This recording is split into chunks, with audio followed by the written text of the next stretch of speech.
All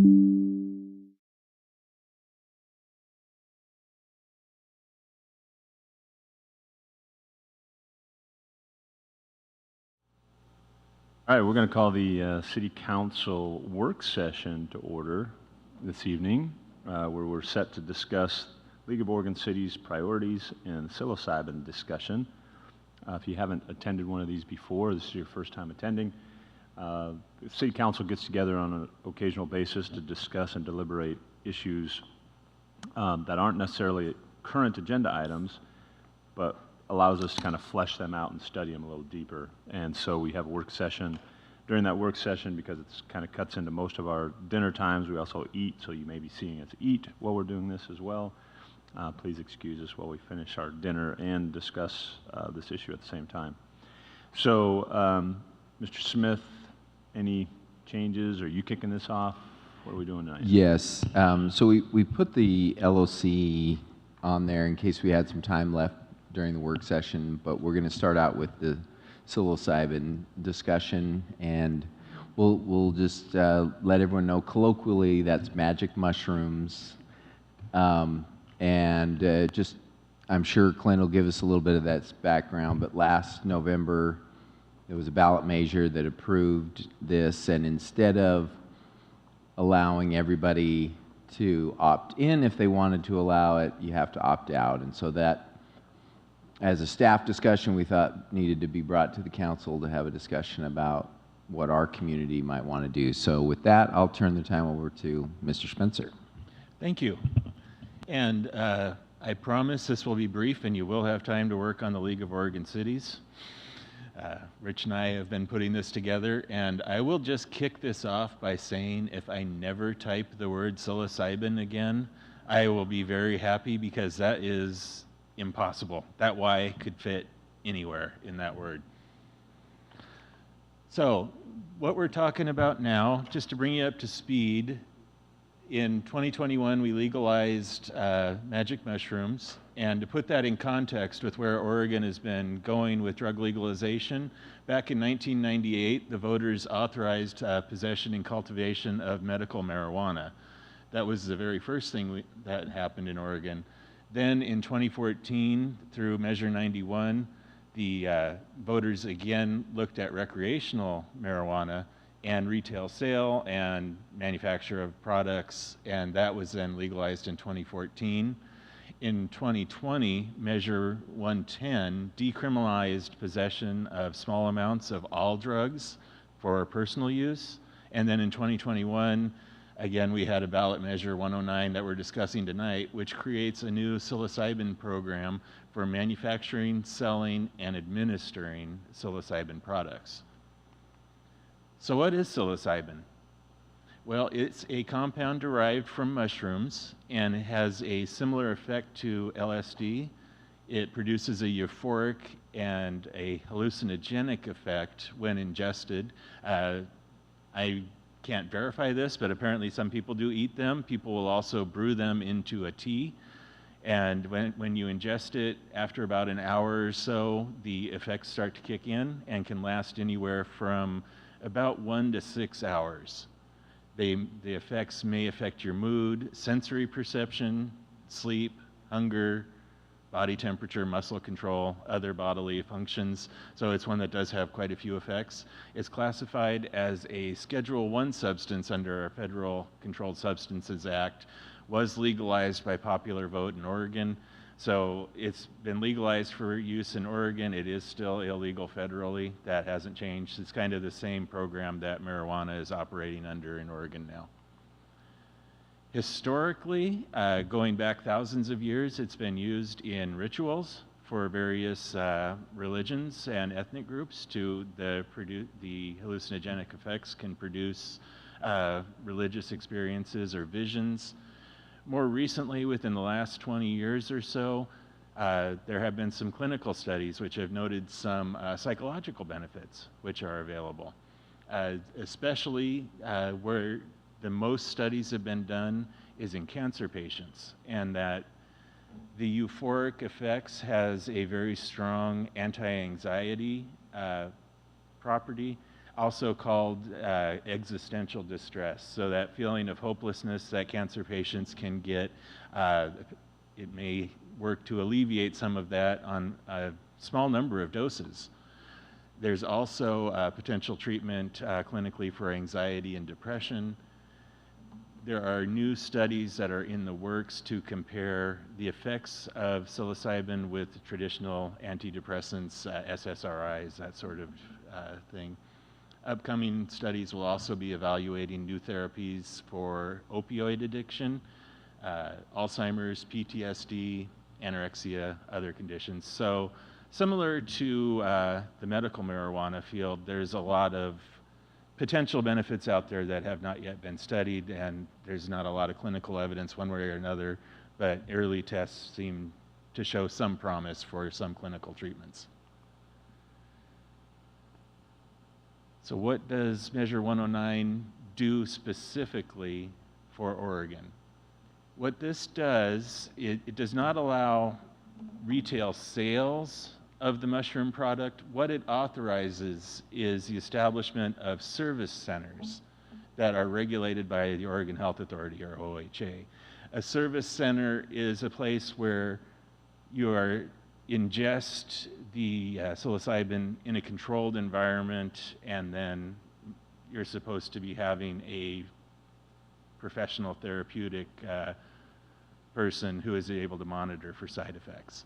However, these are not classified as healthcare facilities by OHA, and so we could not consider it to be a medical facility under our zoning.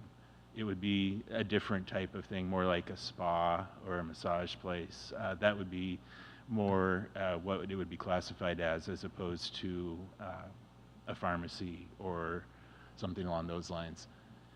As such, because it's not specifically a healthcare facility, under the statute, they cannot be located within a residential zone. They have to be located in a commercial or industrial zone. They also cannot be located within 1,000 feet of a school. Dosages are limited only to people over 21, and the product, as I said, must be consumed on the premises. No outside sales are permitted.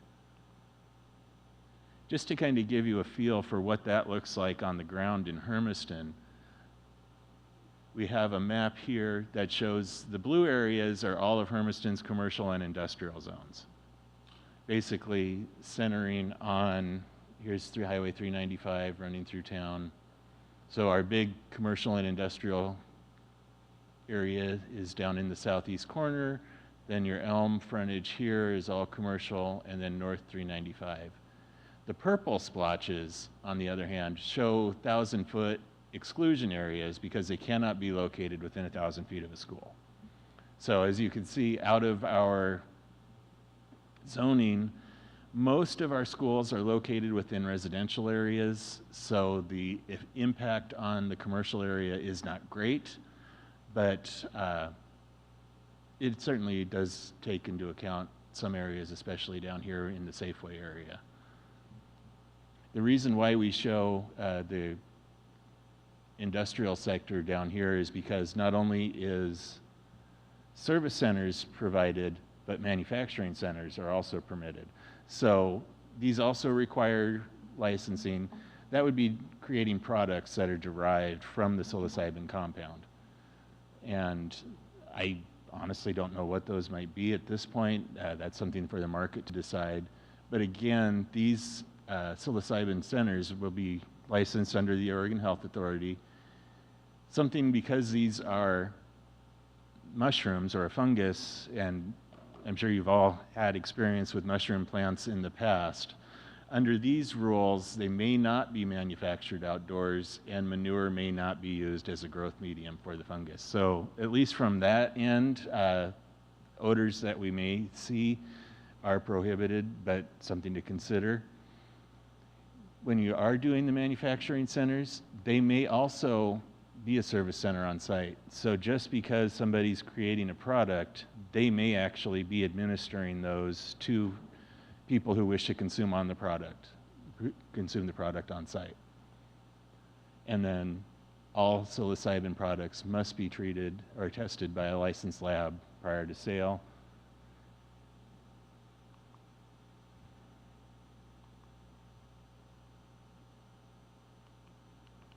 Lily?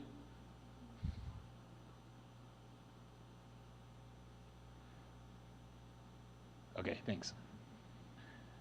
So here's where the rubber meets the road with Hermiston itself.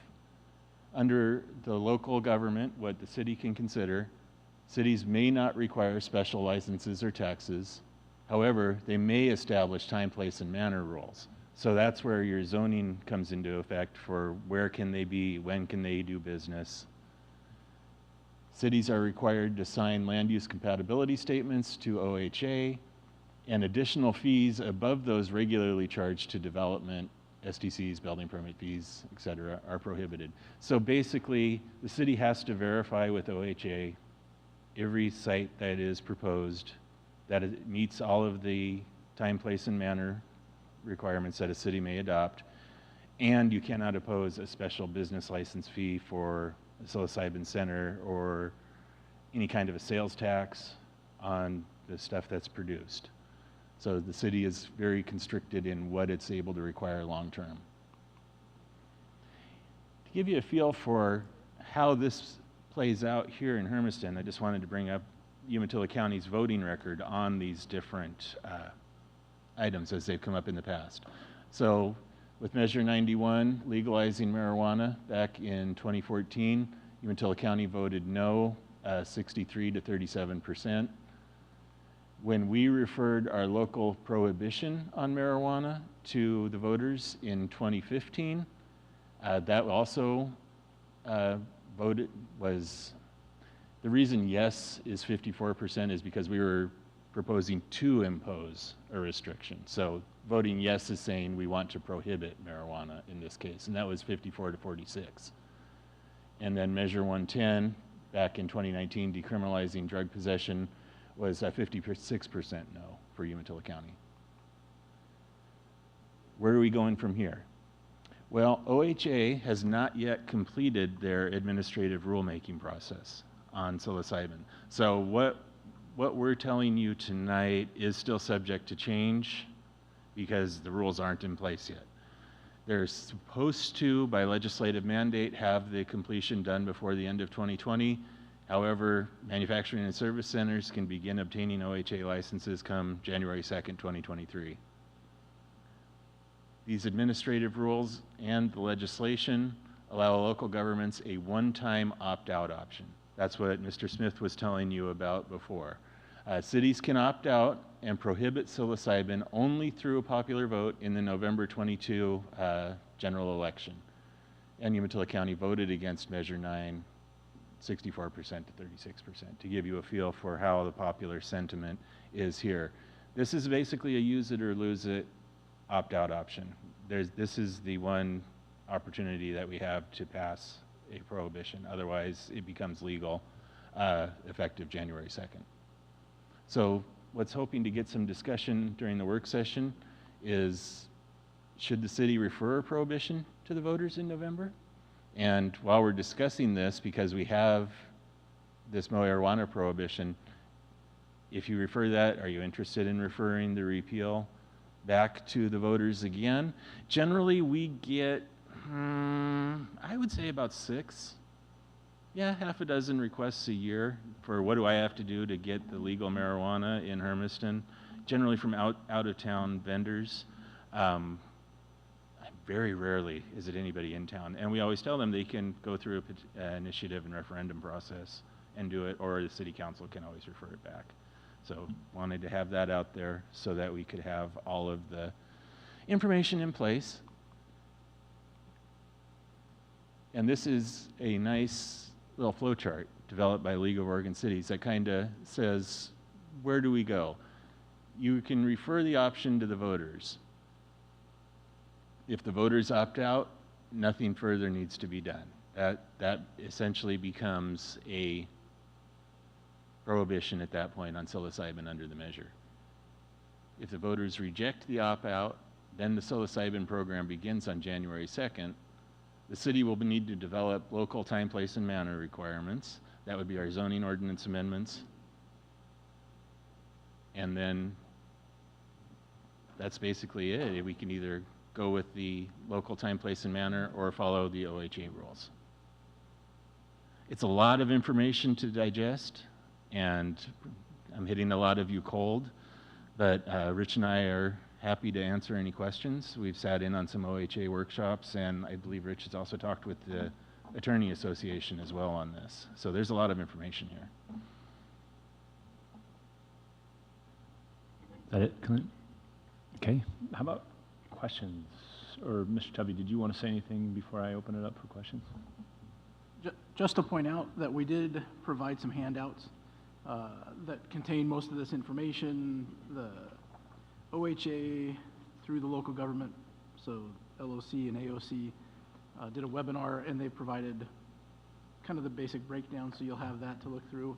And then the LOC did put together a packet that does have information regarding the steps of what will happen regarding if we make the decision to refer it to the voters, going through the ballot process and setting that up, and you can see some examples there. So just have that for your information. And so we will be taking action tonight. It's on our agenda. Well, We're requesting action. Okay, don't have to take action, right? That's Okay. correct. And the reason we are doing it tonight is because there's some deadlines related to getting it on the ballot in November, and we're kind of pushing up against those. So that's why we're bringing it to you tonight, and we're not trying to rush it, but we know we need to take some action if the council wants to refer it to the ballot. Basically, tonight's action would be, do you want staff to prepare an ordinance? And then that ordinance would come back to the council at the next meeting. Okay. Questions, council? Yes. Yeah, my biggest question is, how can we make a decision based on rules that we don't have in front of us at all? I That mean, is I don't see how Yeah. how we can make an informed decision if we don't have the information that we need to make that decision. Yeah, and they have a drop dead date of about Thanksgiving to get these, which is after, I know for a fact that the rules aren't supposed to be published till after the general election.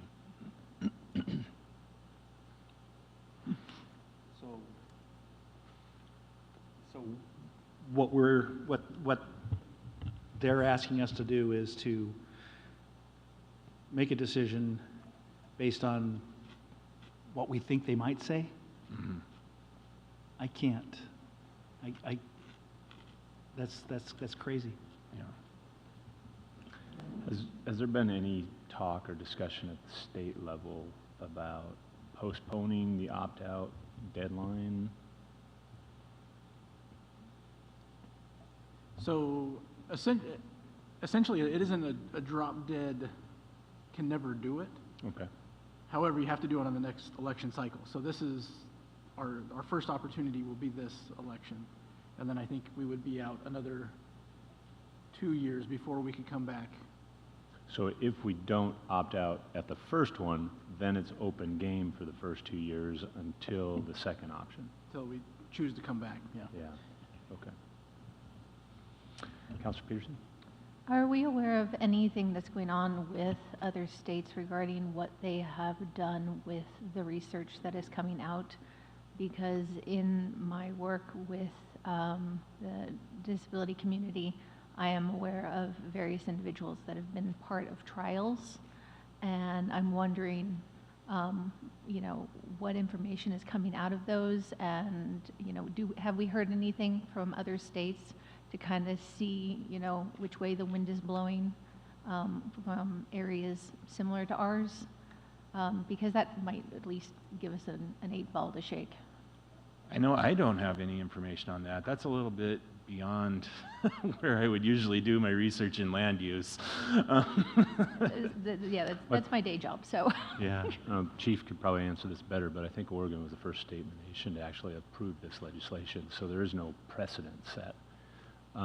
Obviously, there's research out there that's being investigated, but yeah, Oregon is the first test state to look at allowing this on a more casual basis, I guess. Other questions, Councilor? Well, isn't Umatilla County putting it out for a county vote? Yeah. As far as, They are, so So if that passed, that would be, that it would be illegal to have it in the county, right? In the county, I believe it would cover the unincorporated areas of the county, not the cities. So I believe it's left to the cities to make that decision.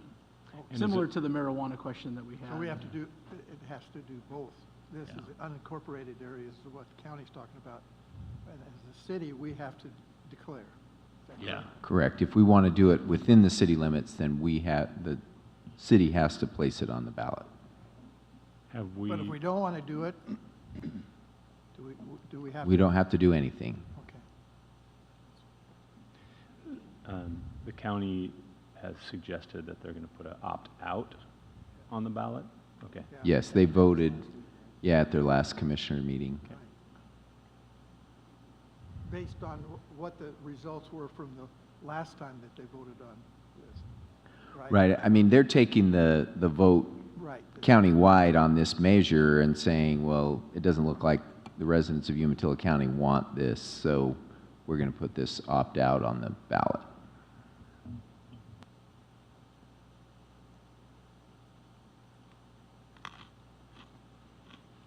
Other questions from council?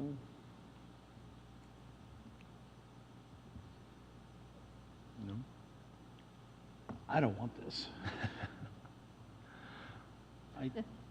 I think this is, personal opinion is I hate to put it this way, but it's a no-brainer. This is, how do you can't allow something that you don't know, what the rules of the game are going to be. You just can't just say, give them a blank check. And that's essentially what they want us to do, is just give them a blank check. And I'm not going to sign that check. Yeah. I would agree. Yeah. So if we opt out, kind of like with the marijuana legislation, we could always opt back in at a later time. I believe so, Is Mr. that Tubby, is accurate? that correct? I believe so. It'd be by ordinance. And that could be Right. Yeah. Right. Okay. Mr. Mayor, Yes. Councilor Peterson. Okay.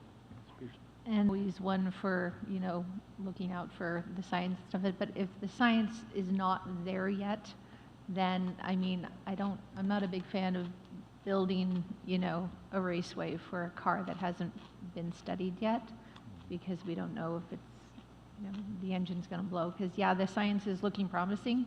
This is, again, I've seen, cases where, it's looking great, but we don't have it in front of us yet. And there's, as far as like the medical marijuana, there's some pretty good science behind that. The American Neurological Association is even like, yeah, it works. But as far as this other situation, they're just barely wading in the water on it. And I would greatly hesitate until we see more numbers and more case studies. As much as I hate to say it, I wouldn't feel confident at all until the science starts showing us that we got something here.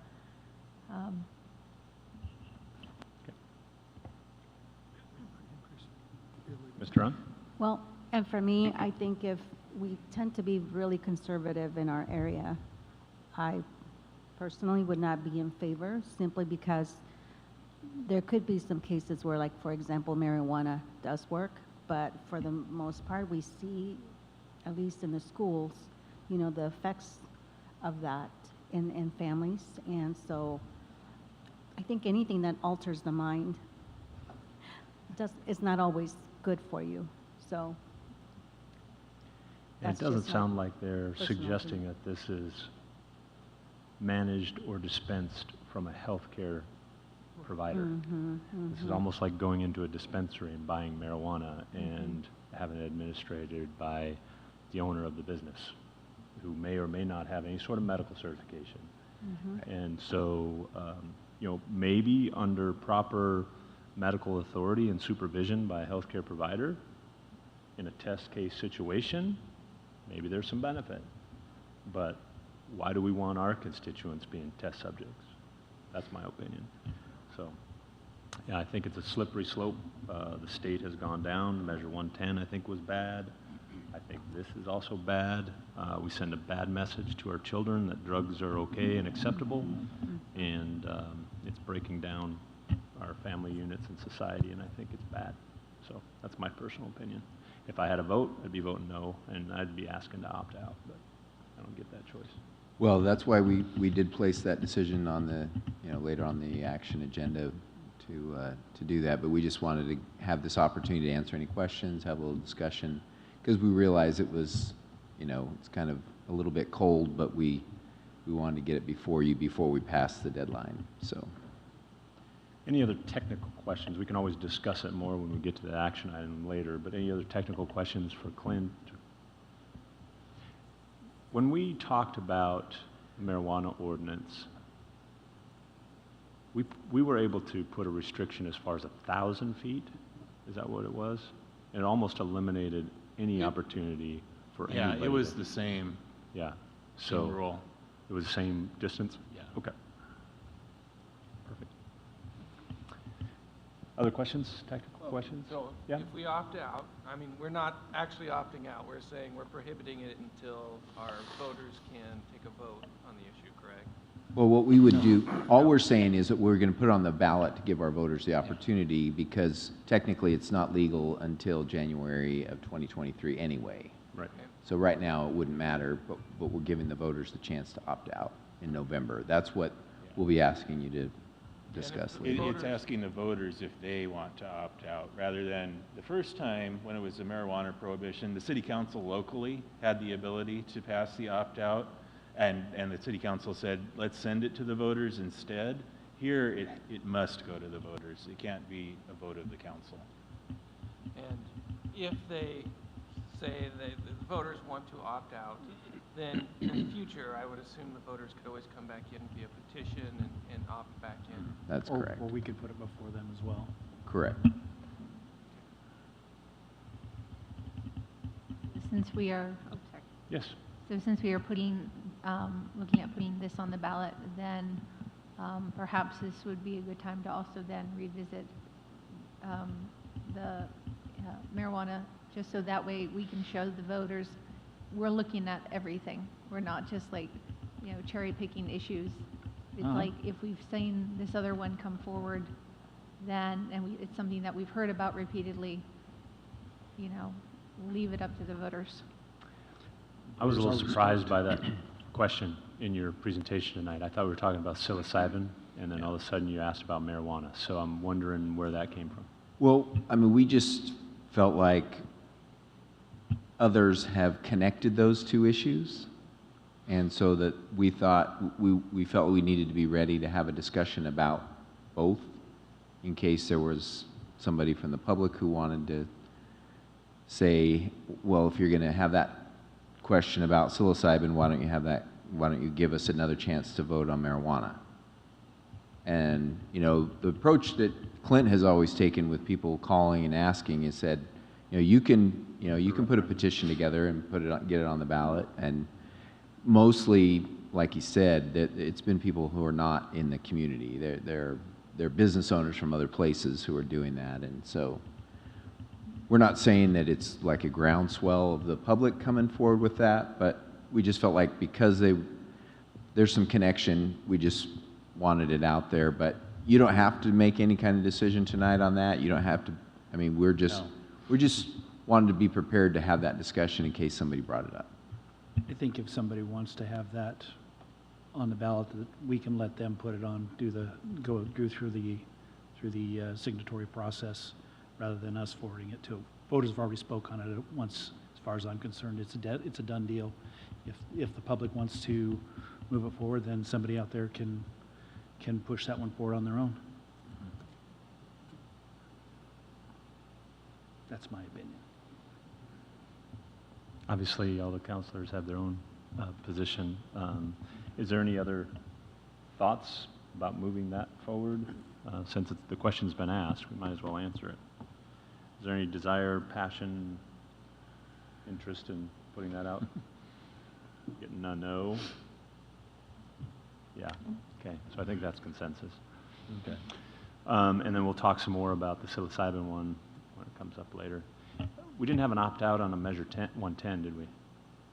They didn't give us that chance. Why do we not have that option? Why was that one not an option? All right, thank you, Clint. Sure. You're welcome. Thank you, Mr. Tubby. All right, Mr. Smith, what's going on with the LOC priorities? I'll just keep it here. Okay. So just to give a little bit of background, every 2 years, the League of Cities has a process of developing legislative priorities. There's 7 different committees and different policy areas, and they each come up, this year they each came up with 3 to 5 kind of recommendations, thoughts that they would like to see put forward. And then the League likes to kind of narrow that down to have some focus for the staff as far as their legislative efforts. And so they ask each of the cities to give the board some input related to those priorities. So there were, I forget the total, there were 29 policy priorities from all the different committees, and those were all included in your packet. I kind of went through, in my initial look, I pulled out 10 that I thought were particularly applicable or interesting in relation to the things that we're working on and dealing with. And what I did is I tried to kind of take a look at our goals and how do and values and things that we've been working with. How do any of these apply? I may have missed some, so if you find some that you'd like to discuss in more detail, I'm happy to do that. But so I took those 10 and then took a look at which ones do I think are kind of most important. Came down to 5. The League wants 4. From the cities, and then they take those results and the board makes the final decision. And I think in past years the board has combined different things, or they pulled some issues that they felt were not maybe addressed by the policy committees, but this gives them a lot of good input into that decision-making process. So what I'd like to do is I'm going to just walk through briefly the 10 that I kind of pulled out, and then happy to have other discussions. So first one, infrastructure funding to support needed housing. This housing has been on the city's priority list for ever since I've been here, so almost 8 years. And our value of livability, that really affects that, so I pulled that out. Economic development incentives. So the enterprise zone and the long-term rural enterprise zone has been rather advantageous for the city, and I think will continue to be valuable. And so renewing that would be important. It ties back to kind of fiscal prudence. Gives us some resources in different ways, as well as one of our goals was related to workforce development, and so that's another way that the city is focusing on trying to improve economic development. The one reason this is really probably on here is because in the next few years, those programs are scheduled to sunset, and so their renewal is going to be necessary if they're going to be available for tools. The third is address Measure 110 shortcomings. So we had a little discussion about the adoption of that. There's a lot of challenges. It hasn't worked the way the proponents had hoped it would, as far as encourage people to get into treatment and things like that. So there was some desire by that policy committee to try to get some fixes, and how can we strengthen that encouragement maybe. Property tax reform. This is our largest single source in our budget of revenue, and so again, how do we, and it's very limited by some state constitutional things as well as legislative or statutory, so pretty important. Alcohol revenues was another one that came up. One of the items in the kind of the tax and financial policy committee we talked about is what are some alternative sources of revenue that the cities could have if property tax is too hard to fix. What else could help cities be better able to address our needs? Alcohol revenues is one of those. There's some significant imbalances in different types of alcohol and how much they're taxed, and so there's some ways out there that people are talking about. The next one, digital equity and inclusion. This is we've had a focus on that as far as trying to examine broadband options. What can we do to improve that within the city? The seventh one, also related to broadband, resilient, future-proof broadband infrastructure and planning. And this has really been our focus up to this point, is trying to understand the infrastructure and what could we do to improve our infrastructure here that could then also benefit the equity inclusion portions of this discussion about broadband. So then number 8, transportation safety enhancement. Again, this is trying to get more, one of the things that I like about it, the policy committee talked about trying to bring more decision making locally. Right now we have a lot of limits on setting speed limits and things like that those should really be local decisions more so than statewide. And number 9, water utility rate and fund assistance. And then number 10, infrastructure financing and resilience. So I went through, kind of picked 5 of those that I thought were more important. Those are the ones that were highlighted. They really all could benefit us in the efforts that we're making in different areas.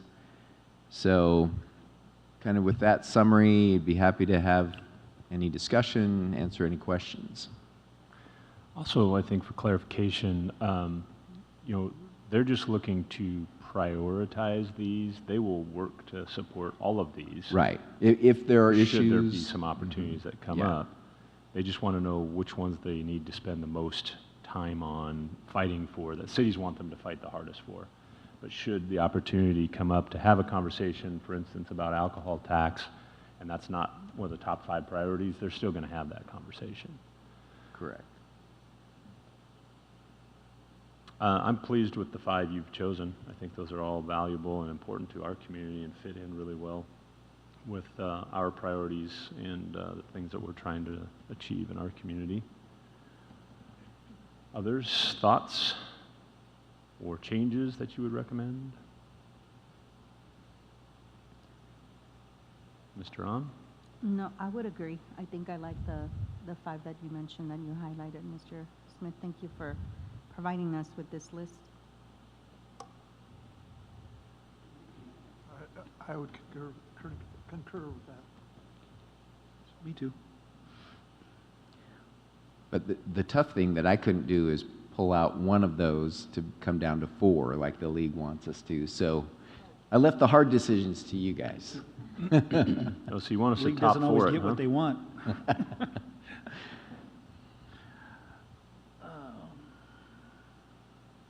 Well, personally, I think property tax has to be there. I think the economic development incentives, they've been so beneficial to our community and our region. We've got to continue to try and work to extend those. The resilient, future-proof broadband infrastructure. And I guess if I had to flip a coin, it would probably be the infrastructure funding to support housing or the infrastructure financing and resiliency, and I don't know which one's a higher priority. They're both important. And almost potentially from the league board standpoint, those are all, I mean, if you prioritize infrastructure funding, then you can hit all of those areas. But. Ms. Peterson? And I think number 1 kind of slides nicely into number 2 anyway, because people are building housing and everything, then that's going to automatically lead to the economic development because that's business coming in. So. Well, the number 2 specifically, though, is talking about our ability regionally to do enterprise zones, LTRES zones, those sort of things. Mm-hmm. And so that's supposed to sunset in the near future. And so we're just trying to get those extended so that communities like ours still have that as an opportunity. Yeah, I think that's important that we keep that one in the running by itself, just because we need that with the sunset clause in there, it has to be pushed forward. Yeah, I'm kind of, this is hard to say, I'm in agreement with Dave also. Painful, isn't it? Number 10, number 10, if I had to take one and move it to the bottom of the top 5, that would be the bottom of the top 5. So. Okay.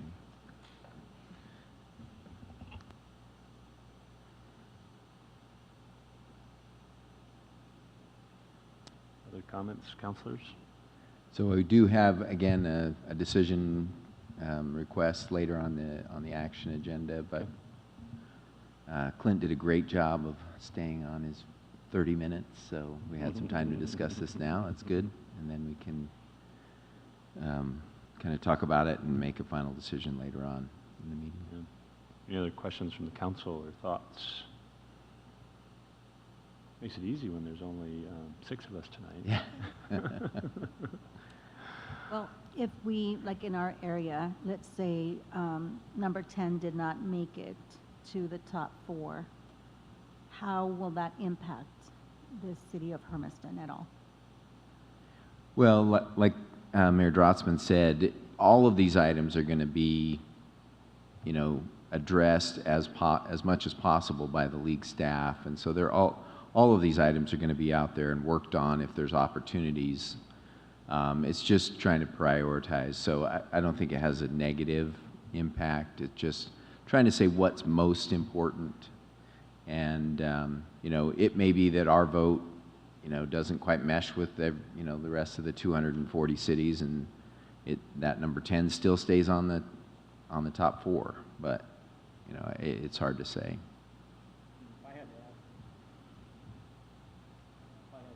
If I had to add, if I had full thing, then the addressing measure 110 shortcomings would be like number 1 or 2, because it's something that needs fixed, and unfortunately it's going to get put to the back just because these other things are important, but it's not. Measure 110 was ill-conceived. I think we'll probably see that being a legislative priority anyway. There's a lot of legislators that understand it has some significant shortcomings and needs some fixes. So I think that's going to be there, and the LSC will be there to support in that. But is that one of the things that us as an organization really want to drive home? But I would agree with you. Man, working together tonight. Anything else on comments on this, council? Okay, we'll have another opportunity later in the agenda to discuss that. So we are 15 minutes early. Anything else we need to talk about on this? No, I don't think so. I think that's it. All right, so then we will adjourn our work session and call the regular city council meeting at 7. So we have to wait another 17 minutes before we can start that because it's advertised to start at 7 o'clock. So have a break for a second.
All right, welcome. I want to call to order City Council meeting for July 11th, 2022 to order. If you're just now joining us, we had a work session prior to this where we discussed the League of Oregon Cities priorities and conversation about psilocybin. So we have a declaration of a quorum. We're going to excuse Councilor Myers, Councilor Barone, and Councilor Davis. Please join me in the flag salute. I pledge allegiance to the flag of the United States of America and to the republic for which it stands, one nation, under God, indivisible, with liberty and justice for all. Thank you. Mr. Smith, do we have any changes to our agenda this evening? Yeah, due to some personal circumstances, Val Hoxie from the Chamber is not going to be able to make it tonight, so Okay. we'll so bring her back at a future meeting. 6B will take off of the agenda. Okay. First up, Mr. Bacon. There he is. He's hiding back there. Mr. Bacon from the Hermiston School District, Assistant Superintendent. Welcome. How's your summer going? Isn't this the month that all administrators take vacation? Well, they keep talking about it. I'm still waiting to find out. It's actually pretty quiet around the office right now, which again is nice. Yeah. So, Yeah. Good to see. but well, thanks. Yeah. Just some quick updates. We were able to turn over the keys to our 8th student-built home here the 1st of July into June, and so we're getting ready. We'll be starting our 9th. And so we were joking aside, hey, we got our own little subdivision going over there now, finally. It's been enough years, so that's exciting. Construction is obviously the big topic right now, as with the big push coming into start of school. And we will have kids in the building on time. They're still working to make that happen. Some of the, just so you're aware, some of the things that on the exterior won't be complete, but they're not items that are going to impact students going in and getting learning. So rather it's finishing the landscaping, getting sprinklers set. They're still working on some of those things on the outside of it. Right now they've got all the Rockies boxes that were packed up from old Rocky and sitting in the gym waiting to start putting them out in classrooms.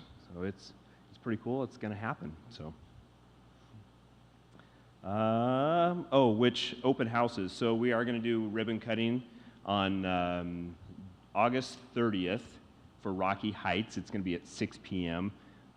And then following the next day on August 31st at the same time, 6 p.m., Loma Vista will have its ribbon cutting as well.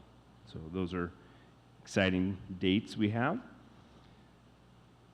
Any questions on construction? I'll do the best if you have questions to answer them. Do you have a date completion expected? Well, I'm not set on occupancy and because there's different timelines of when they're in.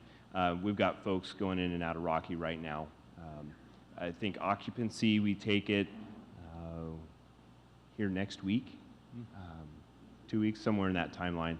Loma will be about 3 weeks following. Okay. So as far as like all the finishing touches, when will that be all done? That I don't know exact. September, October? Hopefully September. Okay. Close enough. Yeah.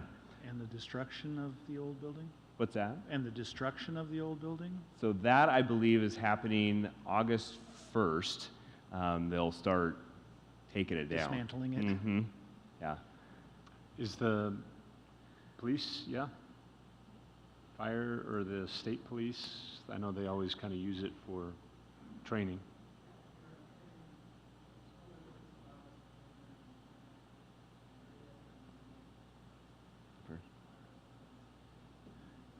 Okay.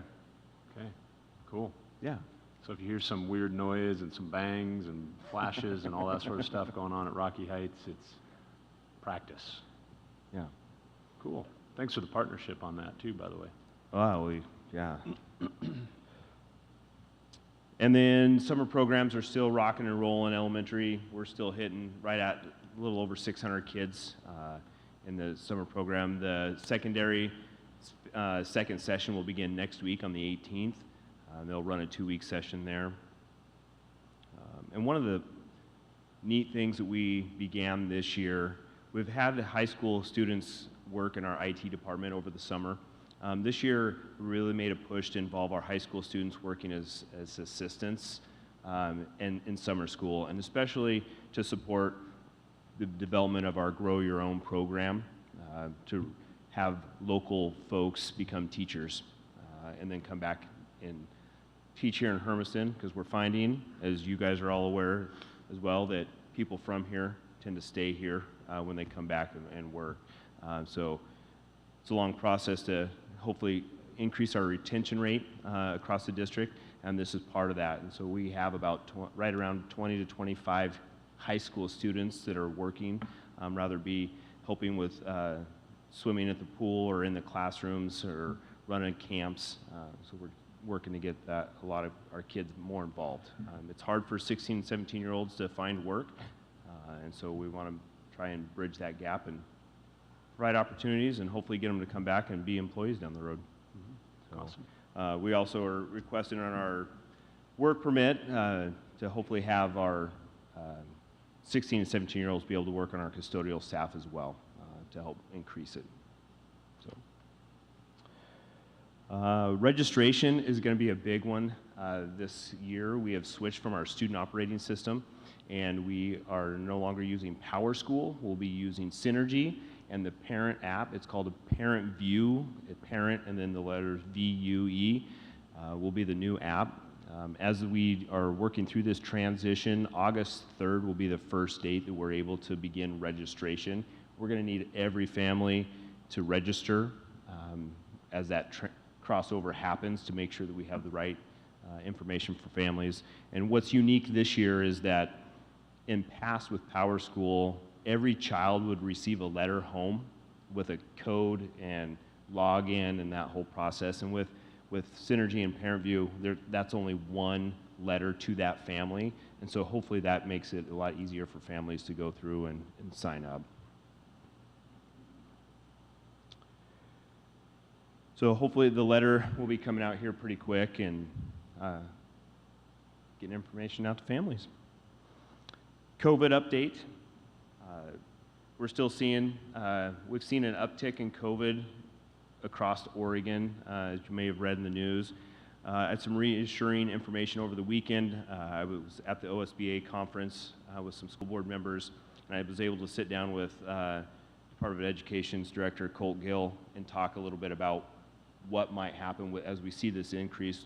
25 of the counties across Oregon, CDC is recommending that masking occur in buildings, and he assured that Governor Brown has no desire or plans to institute any statewide mandates and going to leave it at that local level. So that was good information to be able to hear this weekend and bring back. Outside of that, we're still trying to hire, so if you know anybody that wants to teach, let us know. We've got about 10 teaching positions open right now, which is a little bit higher than what we normally see at this time. Typically, we're around 4 or 5. Interviews are being conducted, so we'll get those knocked out, but that's the focus. Cool. So kids are staying engaged and involved. You had 600 in the first session. How many got registered for the second session? Well, so elementary runs all the way through. That's what's unique this year. It goes consistent. So it'll roller coaster a little bit as families are gone and come back in. We're still low on our numbers in the secondary. We're under 300 that'll be participating, and that's, again, I think we're seeing more of our normal activities, and we have a lot of sports camps that are happening right now, and kids are involved in those and making the decision to choose one or the other. Brandon, any idea how many high schoolers you got working for you, Parks and Rec?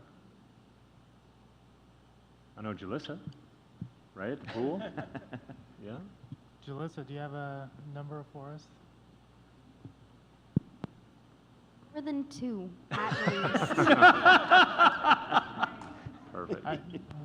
I think we're up 40 to 50. Okay. Yeah. Camps, pool, yeah, programs. Camps, pool, all that. Yeah. We're low, aren't where we want to be, but yeah. So there's jobs, kids. You want a job. Well, and one of the things that we talked about doing through our onboarding process, kids have never been through, very few kids have been through that process of having to sit down and fill out their I-9 and walk through it. And it was a real challenge this summer for us. We hadn't hired the number of kids like what Brandon's been working at doing. And so next year, we've already set in place, we're going to go into the high school and sit down with the kids and walk them through it, teach them, coach them up a little bit, and help get them ready for what it's going to be like once they do get out and are applying for jobs outside of the district. So, good. Which might be something we could maybe partner on. Yeah. Perfect. So, Yeah, the sooner that we can help encourage these kids to get out of the nest, the better, you know? And so getting them into our workforce, everybody is looking for people right now. So we need these kids out trying to find jobs and applying for them and learning how to apply for them and learning what the interview process is and the application process, and those are all skill sets we should be teaching them. So Yeah. if we can help out in that, that'd be great. Yes, Mr. Peterson, Mrs. Peterson. Have you ever partnered with WorkSource or any of those departments? Because I know that they have workshops and that sort of thing as well. Have you ever brought anyone in and So this year, what I do know is this year, our counselors at the high school did work with WorkSource. To the detail, I can't speak to, but I know I was involved in aligning that communication and being involved in the initial phases of it. Any other council questions? I don't have any questions, just a couple comments. I had an opportunity to see that student-built house. I mean, wow, that's quite the program to think that high school students can put something together like that. Probably nicer than the house I live in, so. And the summer program, I really encourage, and I think what Hermiston has done with that summer program is amazing. I think it fills a lot of a needed niche in the community, especially when it comes to places the kids can go in the summer and getting childcare for those children in the summer. And I know my kids have come back, and they're both enrolled in the summer program, and they come back and have loved it. And my daughter looks forward to going swimming now for the past couple of weeks, and she gets excited to get up in the morning and go. So. Good. Well, and Kurt Berger, sorry, has just done a phenomenal job with setting it up with the student home built. I mean, kudos to him and the kids and guiding them through that. So that's hats off to them. To talk more a little bit about summer programs, we will be transitioning, I think it's August 8th. Let me double check, to full days champions. So our teaching staff that's working it now, we're going to pull them out of it, give them a little bit of reprieve there before the school year starts. And so champions will take over and run it for 2 weeks out of West Park and then transition up to EO Tech. And so they'll still be able to provide activities for families all the way up until when school starts September 2nd. Well, school doesn't start September 2nd, but that would be the last day of champions. And the summer meals program still going on. They're getting breakfast and lunch in West Park. West Park, Sunset, Armand and the high school will start up next week during the second session. And then once we transition to Champions full day, we'll still be able to provide meal service, but it'll be just out of West Park. And then once we transition up to EO Tech, we're still working out the details of what that'll look like for meals. And Brandon, through your program, where are they able to get meals? We have them at Butte Park, at the pool, Sunset Park, and Victory Square. And what times? Around the lunch hour, 11:30 to 12. So just the one meal a day? One meal a day. Okay. And anybody can come? Anybody can come and eat on site. Okay, perfect.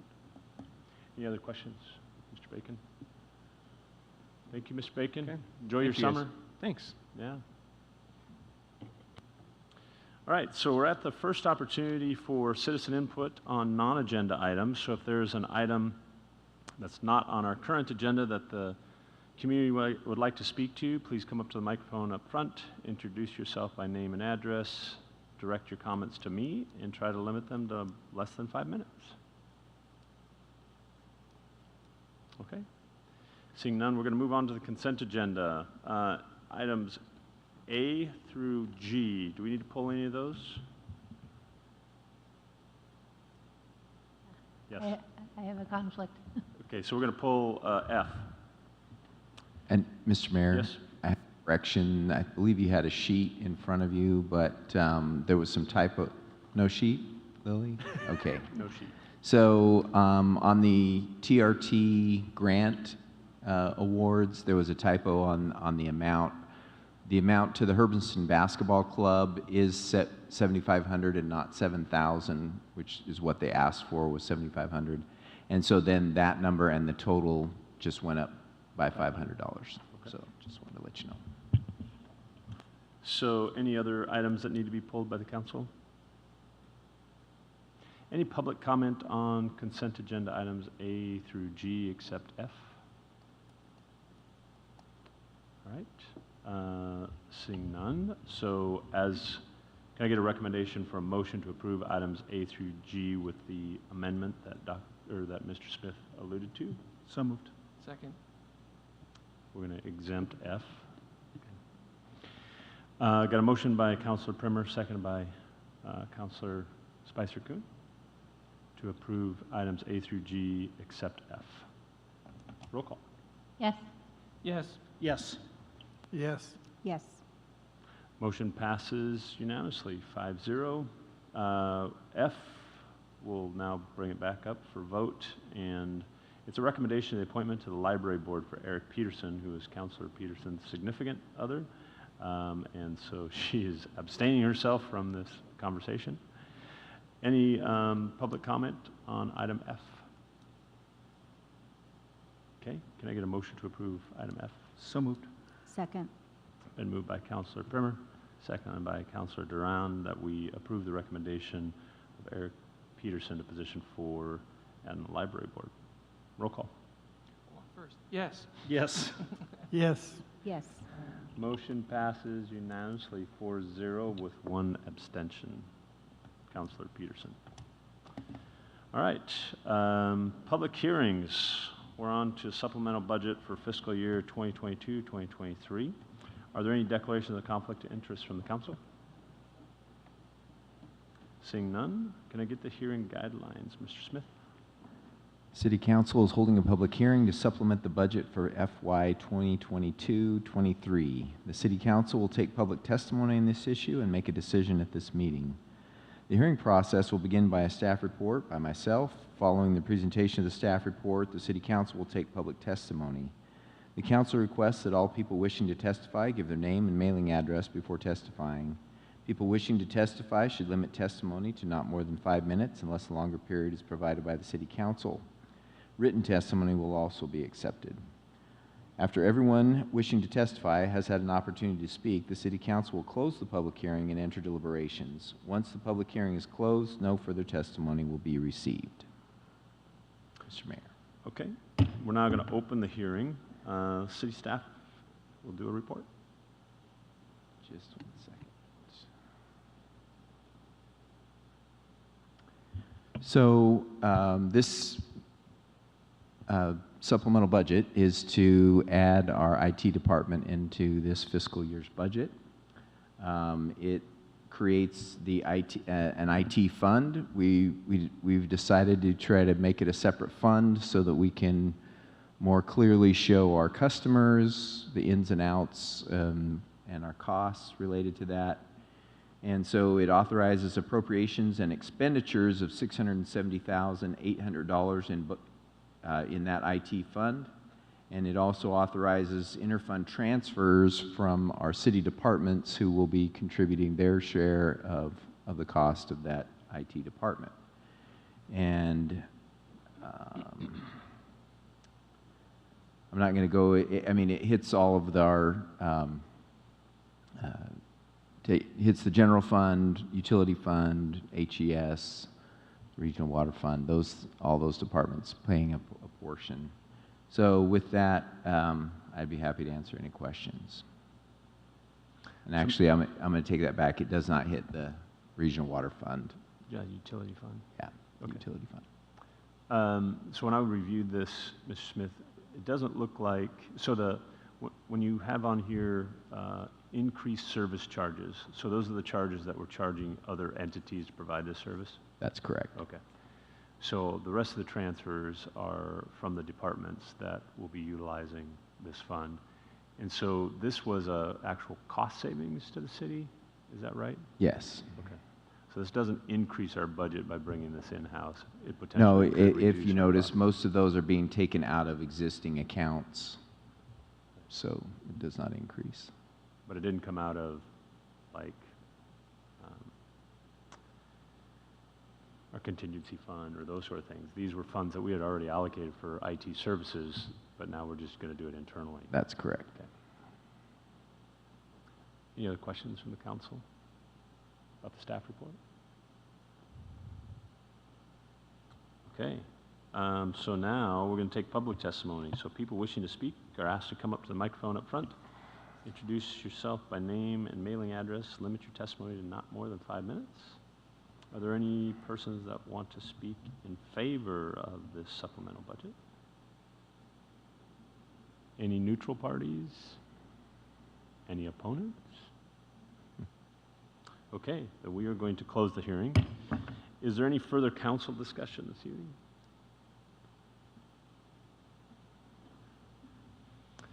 Well, I, for one, am looking forward to having the IT services on board. I guess we're going to approve that in a resolution later, assuming we approve the Right, supplemental so this budget. is just but the this was just public hearing related to that.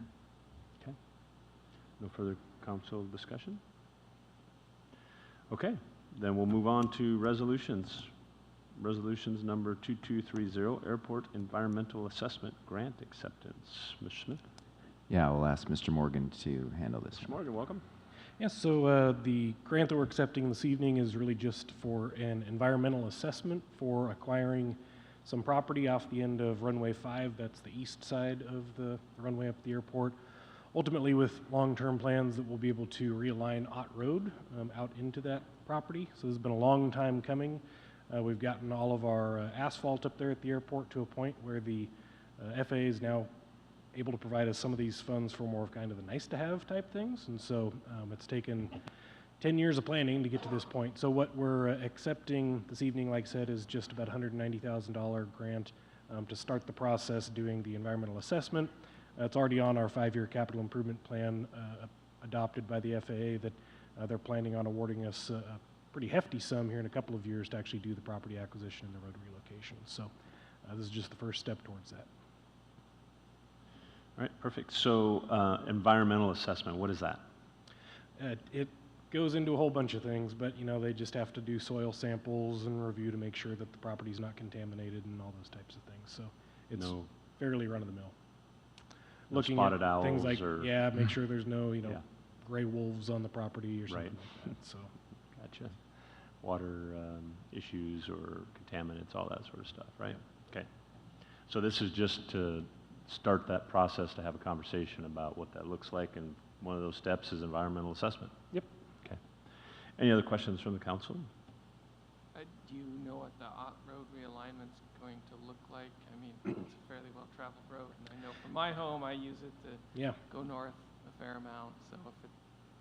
Yeah, so like I said, we've been talking about this for quite some time, and so it's actually, in 2020, we updated our airport master plan, and so it's on our adopted airport layout plan on file with the FAA. So basically, we would be acquiring, really it's 140 acres off the end of the runway there, so it's 2.5 circles, basically. The farmer that operates out there, we've already had conversations with them dating back to 2018 about acquiring the property. Luckily, to the FAA's credit, they agreed with our assertion that you couldn't just move the road out through there. Those center pivots obviously have very specific geography that you have to have them operate. And so in conversations with the property owner, they didn't want to just sell a portion of it with just routing around one of those center pivots. They're open to selling the entire 140 acres. And so that's what FAA is currently budgeted, is to provide us with funds to acquire that entire property. And so then basically we would route that roadway around one of those fields to get it out of the future runway protection zone and then avoid the center pivot there. So the really nice thing that I think I'm most excited about out of this is the intention is that we would then just simply turn around and lease the farm back to the existing operator. And so it's a situation where the FAA is going to provide us all the upfront capital to acquire the asset, and then we'll be able to retain those lease revenues moving forward to help sustain the operations of the airport. So Mark, if we did move that road, does it then limit us again to making it bigger? You mean the runway? Yeah. No, so again, the whole purpose for this is because the runway protection zone is an area off the end of the runway that they don't like having vehicles driving through and that type of thing for safety reasons. Right now, only a small portion of the runway protection zone covers part of Ott Road. And so on our master plan, again, this goes back to the 70s, our existing runway is 4,500 linear feet long. It's been the plan for many years that we could get it out to 5,000 linear feet, so adding 500 feet. And so that's what's kind of triggering this issue is the FAA is never going to award us funds to extend it that 500 feet if we don't address this issue in the RPZ first. To your real question of, well, are we selling ourselves short and, do we go even further? The biggest limiting factor there actually is there's a significant power transmission line off the end there, and so we're really never going to, unless we want to reroute that, which would be pretty significant. And then on the other end, we're limited also by the RPZ touching Highway 395. So, and honestly, 5,000 feet is that's kind of the gold standard for like an airport of our size that isn't, otherwise going to be like a commercial airport. Perfect. Any other questions, councilors? No? Thank you, Mr. Morgan. Can I get a motion to adopt Resolution 2230? So moved. Second. It's been moved by Councilor Harden, seconded by Councilor Duran, that we adopt Resolution 2230, authorizing the city to accept the airport environmental assessment grant and lay it upon the record. Any public comment? Roll call. Yes. Yes. Yes. Yes. Yes. Motion passes unanimously. Resolution number 2231, master fee schedule update, adjusting fees at the community center. Mr. Smith.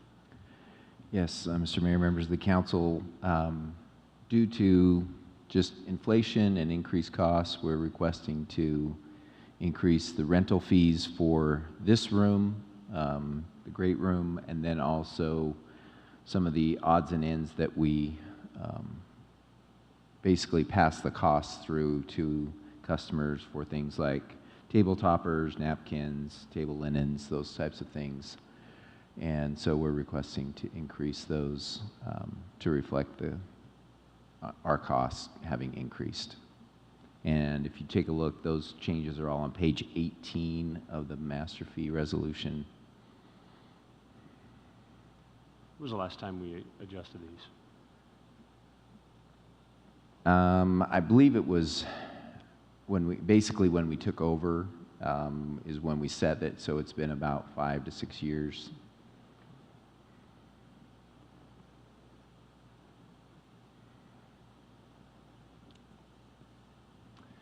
Any questions from the council?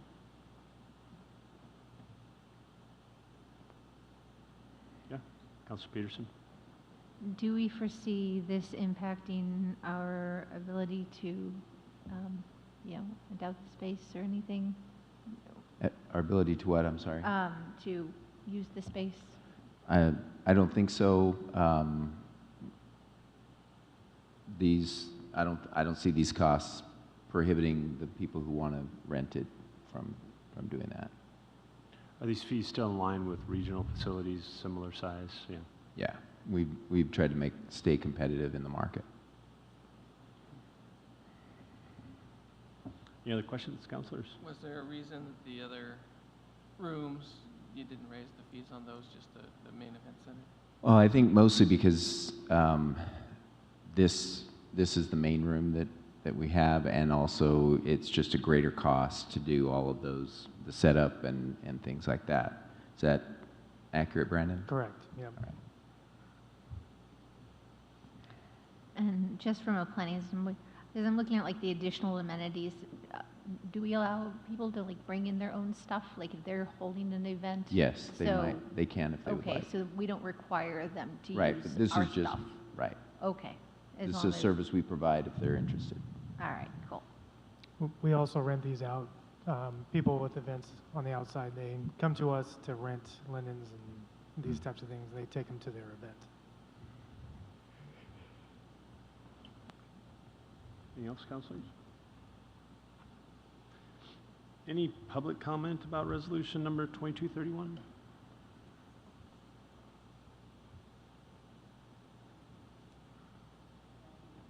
Jackie Linton, Hermiston. I just have a question. How often is this facility being used? Is it at 100%, 70%? Brandon, you have a percentage? We are about 90% on weekends throughout the rest of this year and into next year. We're booking in 2023 right now. Okay, thank you. And then we fill in weekdays kind of as much as we can. Yeah. But the weekends are the big.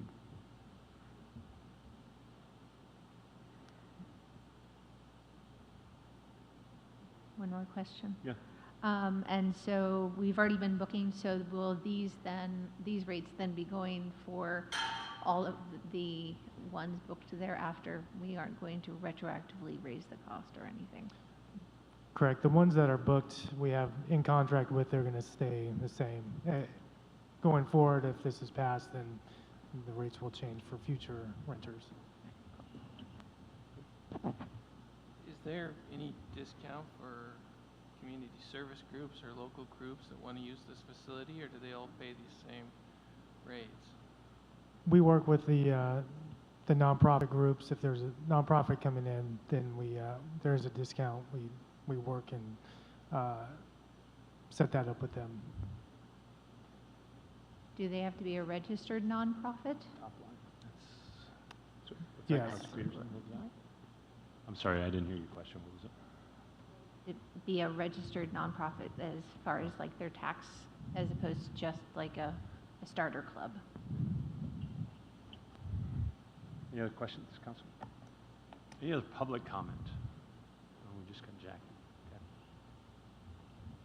All right, can I get a motion to approve resolution number 2231? So moved. Second. It's been moved by Councilor Primer, seconded by Councilor Harden, that we adopt the master fee schedule update, adjusting the fees at the community center. Roll call. Yes. Yes.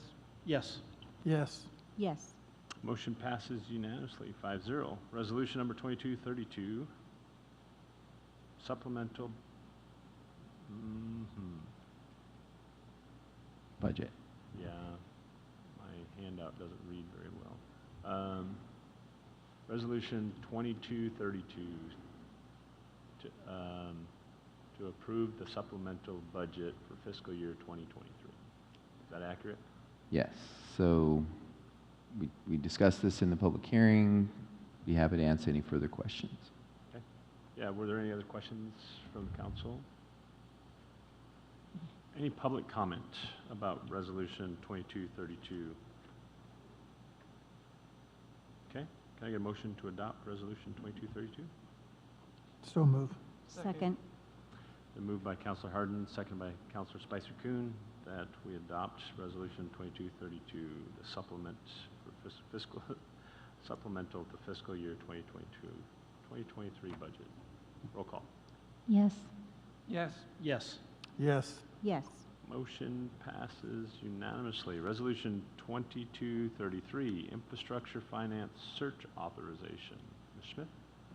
Yes, I'll ask Mr. Morgan to take this item. Yeah, so I wanted to put together a little presentation this morning, or today, just because it's going to be a really large project, a lot of impact on the community, so I just want to make sure that everybody has a good update. You know, the actual action that we're asking you to take this evening is relatively benign, but just kind of wanted to give you guys an update so you kind of know where we're at on this. So, what is it? Well, now it's called Prairie Meadows. It used to be named by a different name, but so they've now branded it Prairie Meadows is the name of this housing development. Yes, it is. There we go. And so you can see this is an image looking off to the north, the Columbia River in the background. Here's the main part of the city. This is Highway 207. Feedville Road, planned for about 1,300 housing units. So kind of a quick background on the timeline. So you'll remember around 2004, that property was annexed and was originally intended to be a golf course with housing development. That ultimately didn't pan out. Starting in about 2012, city staff really started meeting in earnest with the current owners. The current owners have always been interested in how to develop the property. The challenge has always been the extreme cost of getting utilities that far south to be able to make their project profitable. So in 2018, again, after working with them for quite some time, the city finally stepped up and really started working with the owner to really spend the funds necessary on some engineering analysis to really see what the actual utility improvements would need to be out there and what the true cost of those would look like based on an assumption of developing out at a certain number of housing units. In early 2021, we were able to put Monte Vista Homes together with the owner, and they've partnered together to really sharpen their pencils and really put the plans into the works to get this project off the ground. In the fall of 2021, Monte Vista completed their kind of first draft of their master plan of how they would like to see the property developed out. And in the winter of 21-22, that's when we really began the initial urban renewal financial feasibility to see if an urban renewal district might be capable of helping to develop the utilities out there necessary to get the project off the ground. Then in March of 2022, council at your council meeting in March authorized staff to proceed with developing the urban renewal plan for the area. Council did not adopt the urban renewal district at that point. We're at the stage now where the consultants are developing the plan that you will have the opportunity to consider later this fall. So then looking forward, or I guess in the spring, we also updated all of the final upfront infrastructure assumptions. We updated all the cost estimates for that. Now in summer of 2022, the urban renewal plan should be completed. We're hoping should be completed the end of this month and begin the community outreach portion. We hope to bring that draft urban renewal plan to your first meeting in August, and then that begins a 2-month consult and confer time frame with all of the underlying taxing jurisdictions, the public, all those types of things. With the hope that then council would have the opportunity to adopt the plan at one of your meetings in October. Then moving forward in 2023, about 12 months of design work to actually do the design on all the infrastructure improvements. We assume about 18 to 24 months for actual construction of those infrastructure improvements, which means the first homes should be completed and coming online sometime late 2025. That's starting to get out there. It's a little more fuzzy on the timing, but I'd say late 2025. So that means that a potential urban renewal district would see its first increment of tax revenue likely in November of 2026. But again, it depends on when those first homes come online. So what are we actually talking about building out there? So that is a 2 million gallon water reservoir that roughly approximates a 7,000 foot water main to get water to and from back into town.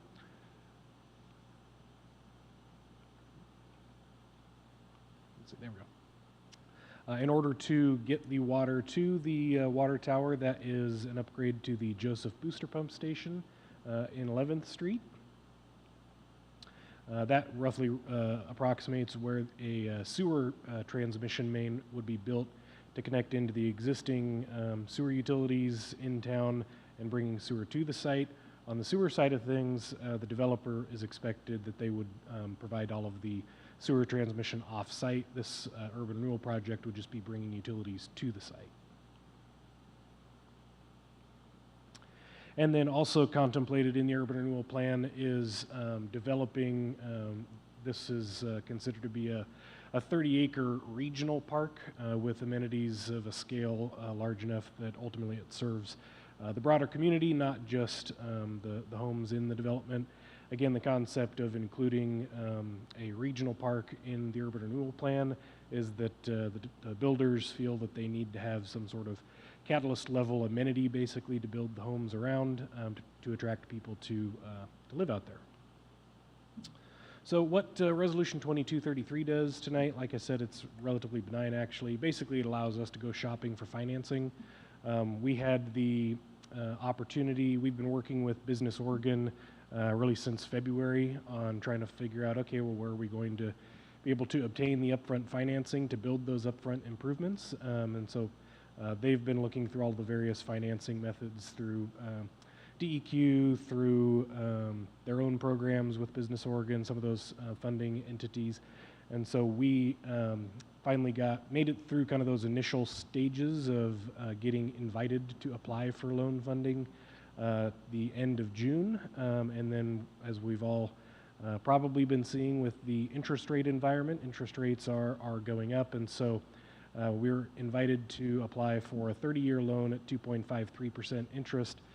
That interest rate would go up to 3.5% July 1st if we didn't get our application in by June 30th. One of the components of that loan application is that we have to have authorization to apply for those funds from the City Council. So we went ahead, we got that application in, and so now we're just looking for basically your retroactive approval for us to submit that application.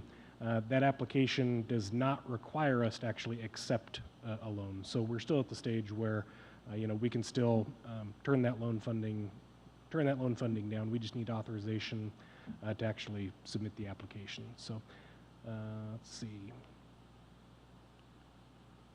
The repayment plan on repaying the debt, there's kind of multiple layers to how we would ensure repayment of the debt. First and foremost, we're beginning to work with the developer on identifying the actual terms of a development agreement whereby they would be on the hook for helping to cover a significant portion of the debt, especially in the beginning years when the tax increment from the urban renewal district is relatively low. Based on the first draft of the financial feasibility report for the urban renewal district, in their low building scenario, which only assumes 20 homes per year in the low scenario, that projects $733,000 in tax increment by 2023 or 2031. So it ramps up pretty quickly because of the nature of the urban renewal district out there, since there's no value out there already. So we would be pledging the urban renewal revenue to help make sure that we cover that debt. And then the ultimate backstop to this entire scenario is the Water and Sewer Utility Fund. And so ensuring that we can repay those funds even if the urban renewal district is slow with getting going.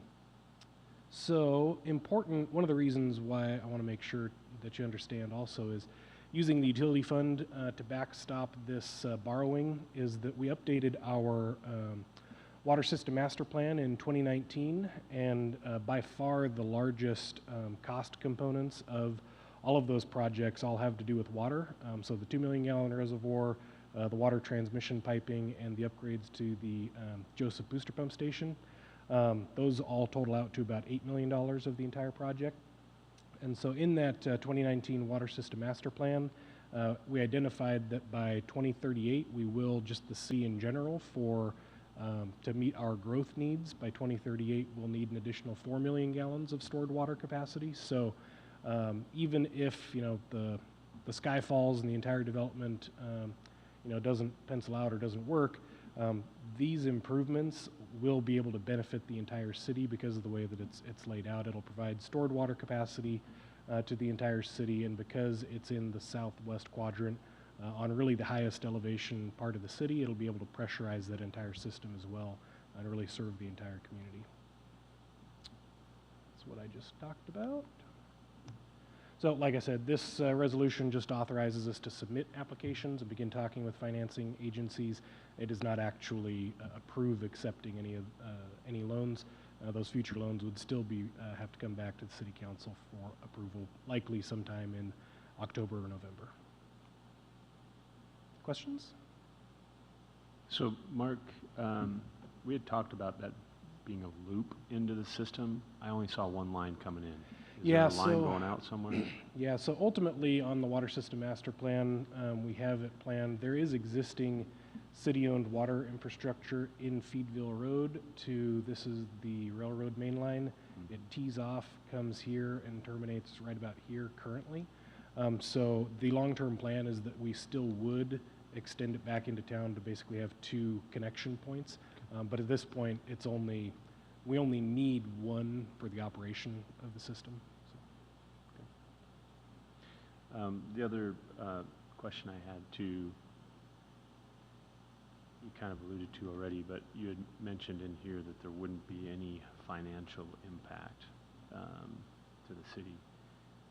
From this resolution. Okay. Yeah.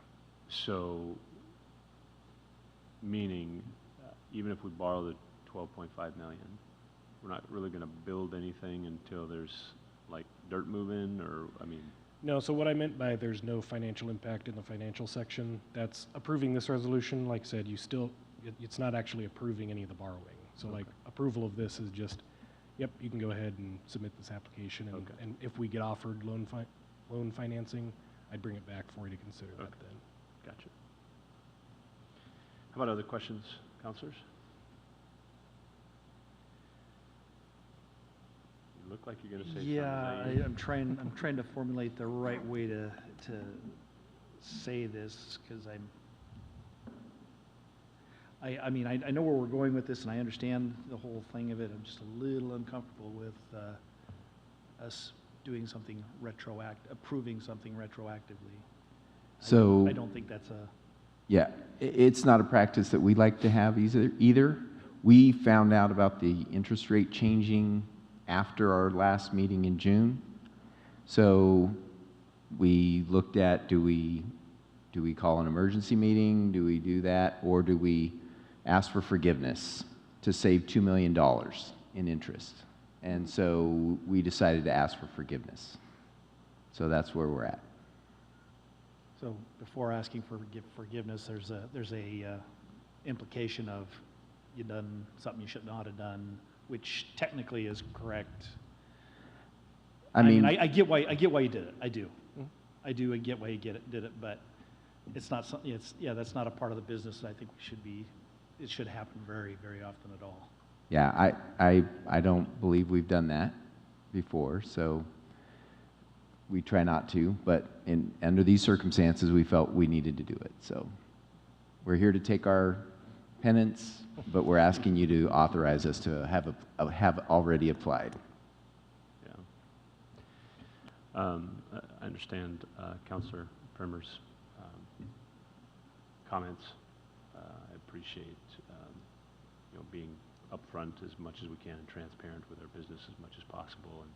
And I think in this situation, the constituent and the taxpayer probably understands why we did it and why we saved them $2 million in that process. So it was probably worth, like I said, I'm not unhappy about the outcome. I'm just, the process is not something I'm real thrilled about as a practice. So. Yes, Councilor Peterson. So along those same lines, in considering how quickly things are changing on the financial landscape these days, should something like this occur in the future where it's kind of like we need to make a quick decision, perhaps if some of us aren't, because I'm also not a big fan of the asking forgiveness later thing, although I totally understand why the decision was made, because I also am a fan of saving $2 million. But we do have the use of technology, and I do know of various groups that will post, okay, here's the 24 hours notice, we're going to be having a meeting, so it's posted publicly, and then that way we can have a quick turnaround and try and get a quorum and have a meeting, and then it's still out in the open and people can see what's going on, and we have that transparency. I think if we could perhaps get that written out somewhere, so in the future we can make these snap decisions, but still do it with that transparency, I think that might behoove us to use what technology is available and what we've learned along the way. Sure, we can take that under advisement. Because we're making an application and it didn't obligate the city for anything, you know, we didn't feel like we needed to go through those steps, but we will take that under advisement next time. And we do have written policies for emergency meetings Right. as well as. That's correct. I mean, I'm not sure this qualifies for a 24-hour emergency meeting, but it would have qualified for a 48-hour probably notice and. Well, regular meeting. all we're required is the 24-hour notice, but we could have tried to get it organized, yes. Okay. Any other comments from the council? Questions? Okay, so before you is Resolution 2233. Let's see if there's any public comment. Any public comment about infrastructure finance search authorization? Come on up. Jackie Linton, Hermiston.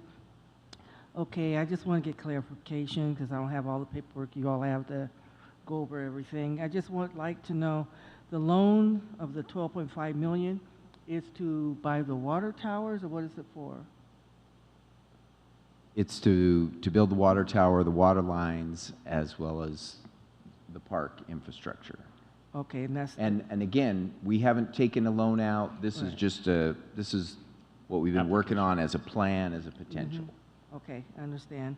I just wanted to see what all that money was going to. Right. And then the developers will be building the houses and paying the cost of all of that.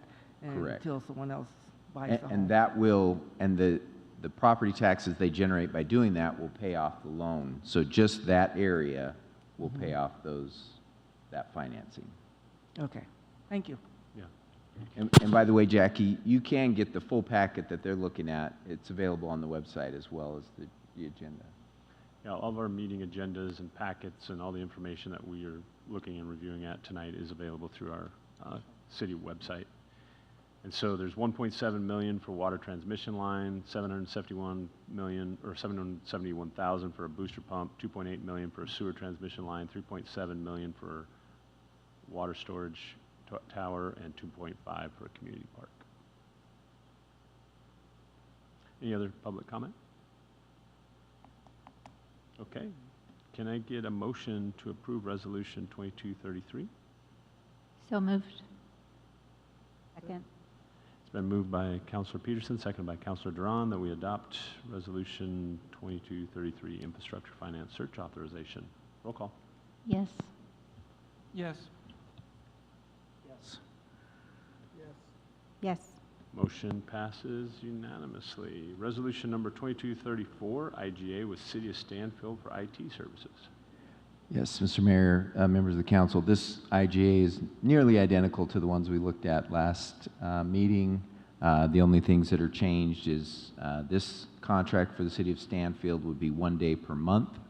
So $960 per month, $11,520 per year, and those amounts were factored into the budget supplement that you adopted tonight. So unless there are other questions, I'd be happy to go into more detail if you need. Is this our last IGA?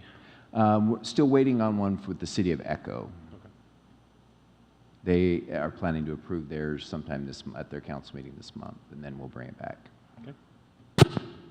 Any questions from the council? Councilor Just Stewart? one, a procedural part of it. Should not we have approved this before we approved the budget? Since, Kind of either way. I mean, okay, it was, the reason we did is because we had assigned resolution numbers and we did them in order, so. okay. Any other questions? Just curious about that 1 day a month. Is that just an hour's worth or like a time block that they get that they can use anytime? Or is Right, it I mean, one dedicated day a month? Because it's so hard to know when things are, when they're going to need, well, all of these IGAs are kind of set up with, this is what we estimate they will need, and then we'll track our time, and at the end of the year, we'll come back and say, well, maybe we need to increase or decrease. And so, some months they may only get 6 hours because they only needed it, but some months they might get 12. And so it won't be limited to that, but this is the kind of gauge that we felt would be appropriate. Any other questions?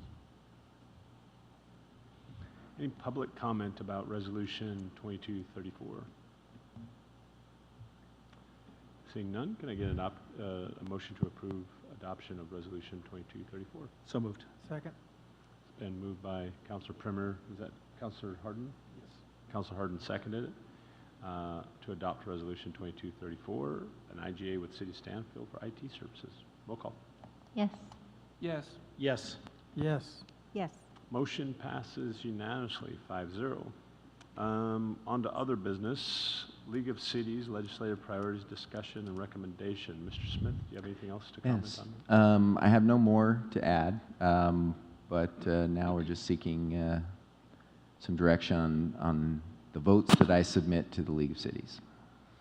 So as I understood it from our conversation that we had earlier, our top four, 1, 2, 4, and 7. Does that sound right? That was my understanding as well. Okay. Any public comment about the legislative priorities? Okay. Can I get a motion to approve those? So moved. Second. It's been moved by Councilor Primer, seconded by Councilor Duran, that we approve the LOC legislative priorities as presented by Mr. Smith, listing 1, 2, 4, and 7 as our top 4 priorities. Roll call. Yes. Yes. Yes. Yes. Yes. Motion passes unanimously. Psilocybin decision, Mr. Smith. So again, as we talked about during the work session, what we're looking for tonight is direction to draft the official documents to, or not, to put this decision to the voters as our options are under the adopted legislation. Okay. So I guess in front of you tonight, what the city is looking for, or the administration is looking for, is whether or not we want to proceed forward with an opt-out ballot measure in November on psilocybin. That sound right? That's right. Yes. So what is the council's feeling? I kind of got the I think we consensus should that opt we out. were in support of that. Yeah, Councilor Spicer. Well, I think it's kind of it's really our only chance to get it before the voters. If we don't take any steps and we don't opt out, then automatically it looks like on January 2nd, the psilocybin legislation will take effect and it will be permitted here in Hermiston. So the only action we can take, which does anything, would be to opt out and put it before the voters. Okay, I'll throw a monkey wrench in there a little bit. So if we don't do it now, we could do it again, say December. But I think we could only hit the 2024, the even-numbered November election. So for 2 years, we would be under the state rules. The way I read it was, as long as you were going to send it to the next ballot initiative, then you couldn't permit any more until it was voted on. So you wouldn't be approved, they wouldn't have an opportunity. So if you did it in November, December, that would allow you theoretically 2 years to see how this plays out in other communities across the state. I'm in support of this process, but I'm just saying that would be an opportunity to see how it plays out across the state, because you wouldn't be able to permit it in your city as long as you've already indicated that you were going to put it on the next ballot. Okay. Does that sound like what I read correctly? Anyway. I don't know if I'm understanding your phrasing, but yes. Getting creative. Shouldn't get creative on the spot, right? So do we just, are we asking for a motion then at this point or not? Well, let's hear some public comment. Is there any public comment on it? I'm just curious Yeah. then. So you're saying, under your reading, then we would opt out and just plan to put it on the December 2024 ballot, and so for those 2 years, we would not do it, and then it would finally come before the voters in Correct. 2024. Yeah. Right, but I don't think we could, I think we would have to put it on the next ballot. So if we do it now, when we still can, it has to go on the 22 November 22 ballot. At least that's what Mr. Tubby is telling me. Yeah, we have to put an ordinance in effect at the election. Just If saying we do that we're gonna nothing do it right doesn't- now, right? If we do nothing right now, If we do nothing right now, we don't have to have an ordinance for that. no, Right. it'll just go. It'll and- just start January 1st. Yeah, correct. So if we waited till December, though, It still starts on January 1st. but the way I read it was, if you vote as a council in December, you could say, we are going to put it on the next available election. That wouldn't stop it from going But into I thought it effect. said in here that No, because the ordinance has to go in effect by the vote of the people. So it would have to be voted on and done to have the ordinance go into effect. maybe I misread it incorrectly, because I thought once the council has made a statement, there was no permitting allowed until it came up for an election. I see where you're going with it now. Yeah. I see what you're saying. But that's only if, I mean, it can't be allowed right now, so why would they say that? only if we have it on the ballot. So only if we vote on it will it have that moratorium until January 1st. So it has to go onto the ballot to Okay, stop it. okay, thank you. So, no monkey wrench. Any other comments, questions from the council? And there wasn't any public comment, right? Yeah, come on up.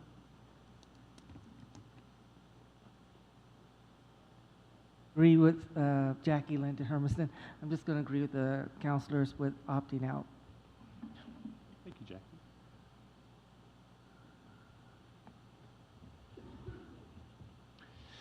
Okay, yes, now we'll take a motion. I move that we opt out. Okay. So, got a motion by Councilor Primer, seconded by Councilor Spicer-Coon, that we opt out on,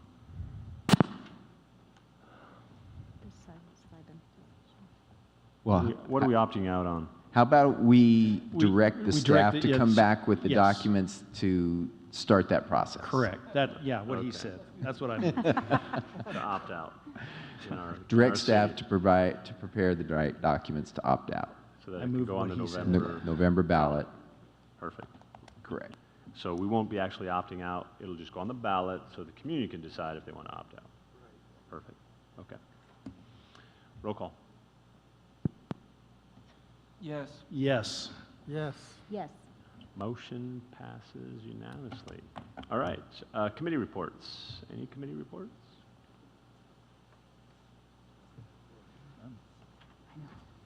Mr. Smith, can you give us an update on the EOTech? Because Roy was there, but he's not here tonight to report on it. Can you give us an update? Sure.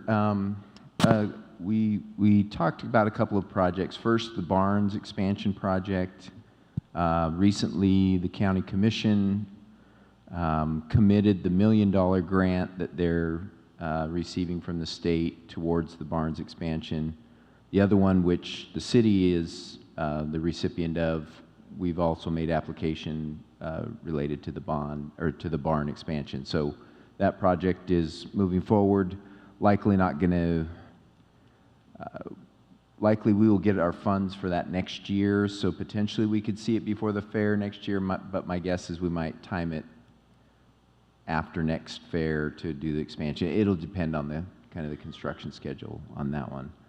The other item that was presented to the committee was a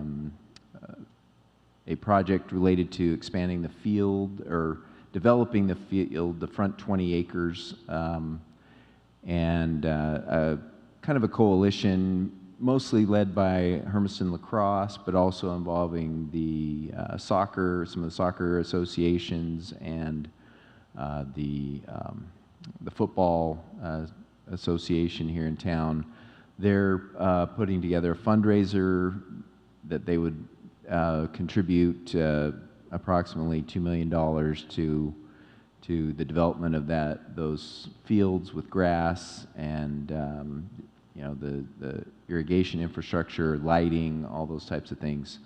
And the committee has voted to recommend that to the council, but because of the timing of that meeting, it couldn't come to this meeting, but we plan for that to come at the end, the second meeting in July. So we'll have a lot more details, and the committee, the fundraising folks will be here also to talk about their plan.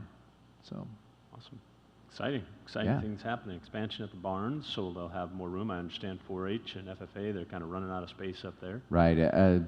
They have a record number of beef that have registered for the fair. They've also, last year, the sheep and the goats were they're overflowing the existing barn area, so we're looking for ways that we can accommodate them. Yeah. Hard to believe 5 years in, we're already outgrowing it. That's right. And also exciting field development. So potentially soccer, lacrosse, and other fields, maybe football, maybe even little league tournament or something, you know, kids, baseball, whatever. So it'd be awesome. Yes. Where are we at on the irrigation part of things, the water rights and such? So we've started the process with the Hermiston Irrigation District to do the switch, and I have not had a chance to check in with them and see exactly where we're at, but we're starting that process. So, I mean, that's moving forward, but what we would do with these fields would not connect to the Hermiston Irrigation District system. What they're proposing would just tie into our existing link to the Stanfield irrigation system. And they've had some conversations with the group that we lease our water from, and they've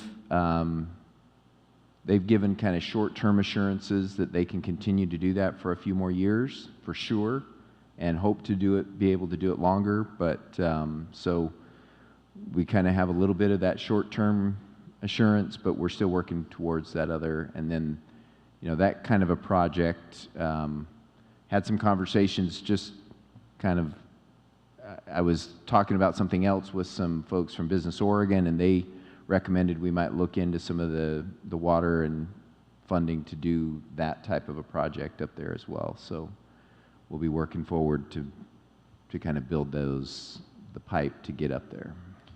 Will we be able to get the water rights from the 147 acres from the airport expansion? Well, that's one that's potential, yes. I mean, like Mr. Morgan said, our plan would be to lease back most of that, but some of that acreage that with the relocation of the road and so forth, would then become less desirable from an agricultural standpoint. So potentially, we could use some of those rights as well. What's council think about field development up there for youth activities? Necessity. Yeah. I think it's exciting for us to hear. I know that it's something that has been talked about from previous reports, so I'm excited to hear that plans are moving forward. Yeah. You know, Hermiston doesn't have a lot of tourist attraction items, but what we do well is youth sports activities, and I think we've demonstrated that with our schools and facilities we have with the gymnasiums and basketball and now our football stadium and track facility at the high school, but this would be a nice addition for soccer and lacrosse, so just kind of expanding on youth activities and drawing more people into our community. Any other committee reports? Okay. Had a nice visit with Congressman Bentz last week. We had our West End mayors and city managers and county commissioners meeting, and Mr. Bentz joined us for that conversation, so we had a nice meeting with him. It was the first time that we actually got to sit down and have a conversation, and so it's good to kind of create those relationships and start talking about, you know, some of the challenges that we face in our region and successes, and share those with him, so we got to know our area a little better. Understand the 4th of July celebration went off well, and we didn't burn down the butte, and we didn't have to pre-burn down the butte. So that was good. You know, the fireworks unfortunately weren't as spectacular as past years, but we're still able to do them on the 3rd. Hopefully next year we'll be able to do them on the 4th. I am a member of the OMA, which is the Oregon Mayors Association Homelessness Task Force. We had our first meeting here last week, and so we have multiple meetings. Looking forward to having further conversations about what that looks like in different communities across the state, and what that looks like in a conversation with our state legislators as far as trying to find some financial solutions to help communities address that situation as well. And then I just want to remind everybody about the upcoming fair and rodeo, August 10th through 13th. It's one of the major events we put on in our community, so please participate, number one, by attending and bringing friends and family to attend, but also making sure that you spruce up your business or your yard or your neighborhood or whatever, so we put on a good face for our tourists that do visit us during that time. So, and we wish all the contestants and attendees good health. I understand it'll probably be kind of hot. It's starting to get warm, usually pretty warm during that event, so make sure you stay hydrated and wear your sunscreen. Counselor reports. Mr. Brimmer? Yes, sir. Taglining off of your deal on the county fair, I was part of a conversation that took place regarding the fair and rodeo that's coming up. There's, people need to pay attention to what's being put out because there are going to be some changes. The security portion of things is going to be a little bit tighter than it has been in the past. It's kind of a necessity these days. Things are getting tightened up. So if anybody that's listening, watching, whatever, make sure you look up at the fair, check out their website, what is and is not allowed this year. And again, there's going to be, a little bit higher level of security as to what's allowed to pass through the gates. So, it's for the safety of all as opposed to trying to make things difficult. So, have patience when you show up. Don't be late. Thank you for that update. Others? I'll jump in. Yeah. While you're at fair, make sure you buy your Lions burgers. All the money comes back to the community. I also want to state that next week, July 12th, the Chamber of Commerce will be having summer evening business mixer. It'll be taking the place. Usually at the end of summer, the Chamber does a summer luncheon. This will be what they're doing this year. The Umatilla County Fair Court and farm family will be there to introduce themselves, let you know what's going on at fair. You'll get to meet the new Chamber Board of Directors, so they'll all be there and they'll be introduced. And there'll be strawberry shortcake and rosé, and so that's next week, the 12th at 6:30. Where? Bennett Botanical Gardens, which Okay. if you haven't been out there, it's a beautiful place. What? Oh yeah, that's tomorrow. So, sorry. Yes. I've got like 3 days worth of trial scheduled for the next day, so I'm a little loopy. So, Yeah. Tomorrow night, 6:30? yes, Bennett Botanical Gardens. yes. But there's also Spudfest coming up, right? That was Last last week. weekend. I mean, that was last weekend. So how was Spudfest for you guys? My kids enjoyed it. I was out of town. All right, anything else, counselors? Yes, Counselor Peterson? So to hop on to what Councilor Primus said, yes, when you go through the gates, please be nice to the security. About a decade ago, I used to be one of the temps that would get hired on in the summer, and that's a tough gig. Walking around with the radio all day, and you've got the big security thing on the back, and mine said alcohol monitor because that was my gig.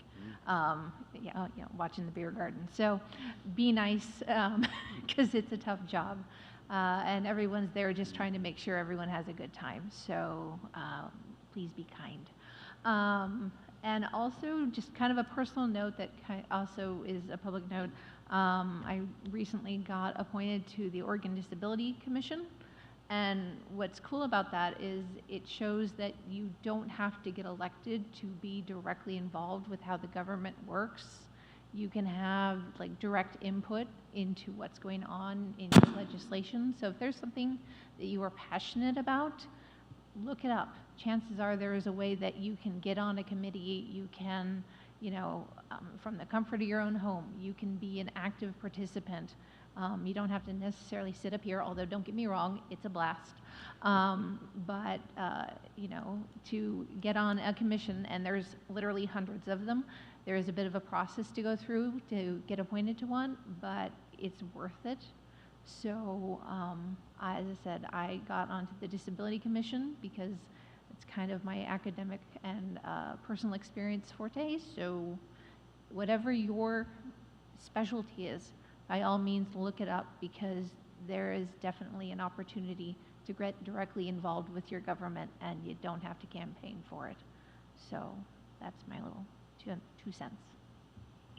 Yeah, she's being a little bit modest about it, but it is a governor's appointment, so you do have to go through quite a rigorous process. It took you a couple years or something to finally kind of get through that process. So pretty proud to have you representing Hermiston at that kind of level. So it's awesome. Thank you for that. Yeah. How about other councilor reports? Yes. Well, I had the opportunity to meet with Senator Wyden, with a few of the Hispanic Advisory Committee members, and other community members as well. For me, it was the first time that I've met, I guess, with the senator at that level.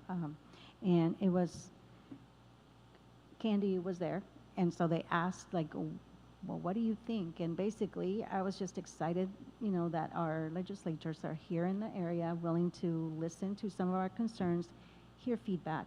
He didn't make any promises, but I think just him taking the time to listen says a lot, and hopefully it won't be the last time that we have the opportunity to meet with him.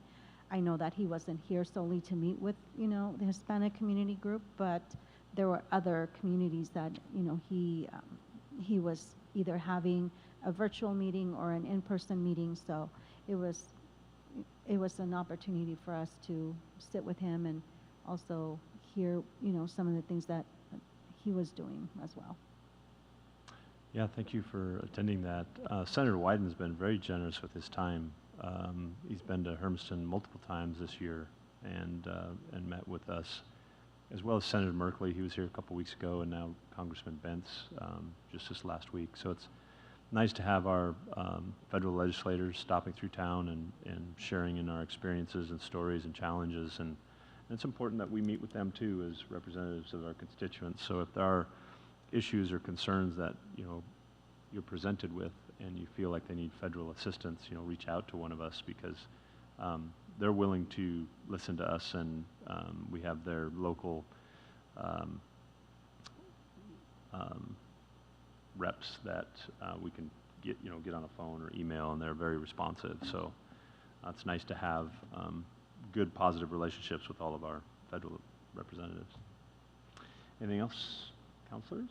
May I just add Yes. that I want to thank Lily and Mr. Morgan for also making those arrangements for us to be able to have a place to meet. Youth Advisory Report.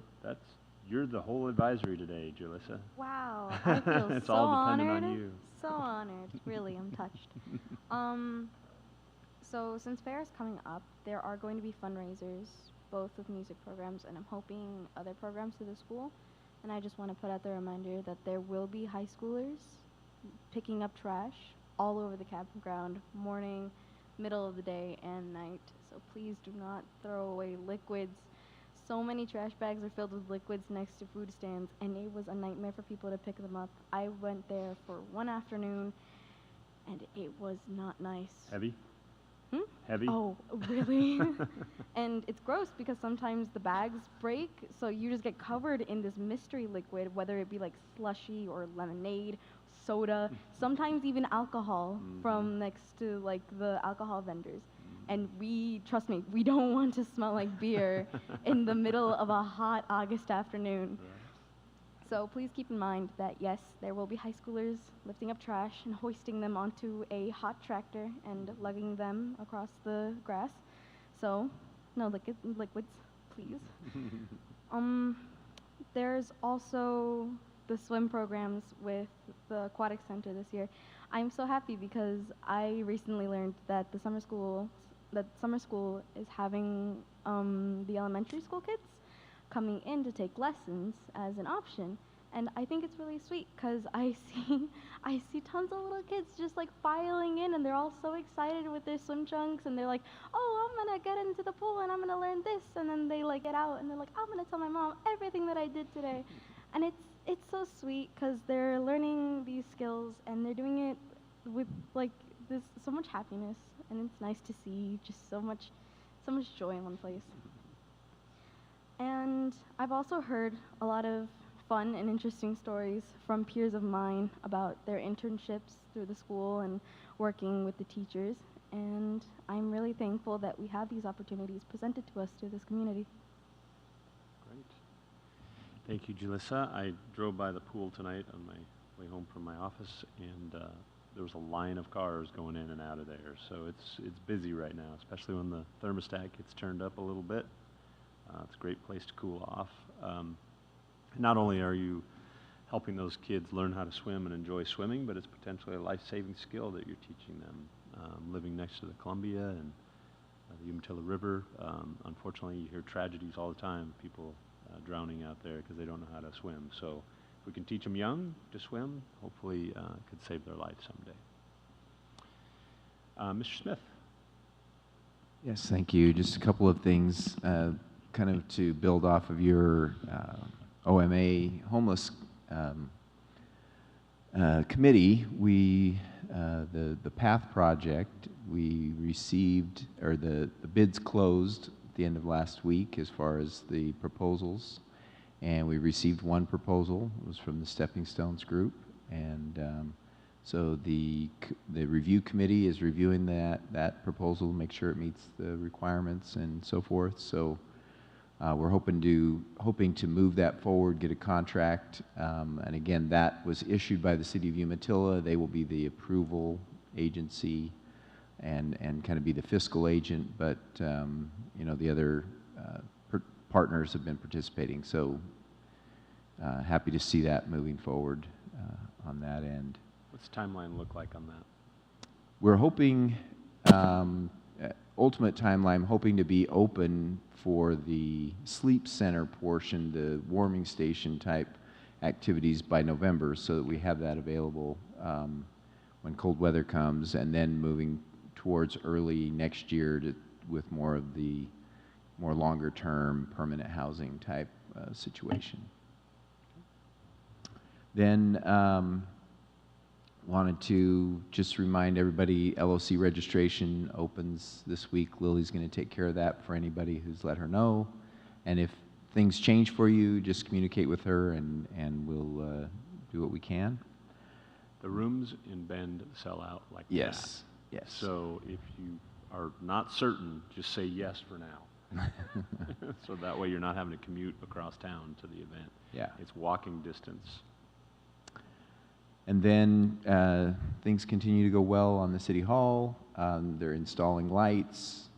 They're hoping this week to start up the AC system, so that then they can start doing the flooring on the first and second floors, and start to do other finish work like that. So continuing to see good progress. I'm happy to see that.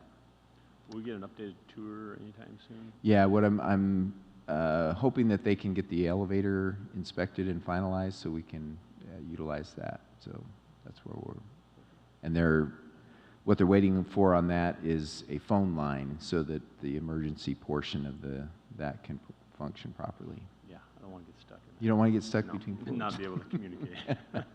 So, and the plan, again, it's a phone company, so we are at their mercy, but they plan to install that this week. So, Any timeline update on that? still shooting for an open date of October 1st, so that's what we're still working towards. I drove by it today. The outside stuff is almost Yeah, finished. it looks almost ready from the outside. Yeah. When will we be turning the parking lot over? They don't want to turn the east parking lot over until they're ready to turn the building over, just because there's in and out with some of their contractors and so forth. But I think we'll continue to see the yard in the west parking lot shrink, because there's just less and less they need to have over there. Yeah, that looks amazing. Yeah. parking lot still be available for community members and things to It'll- park in? I know the businesses around there used it. Yeah, it'll be a public, open parking lot, and I'll be encouraging city staff to park behind the library. So it'll be open for the public. Anything else? That's it, thank you.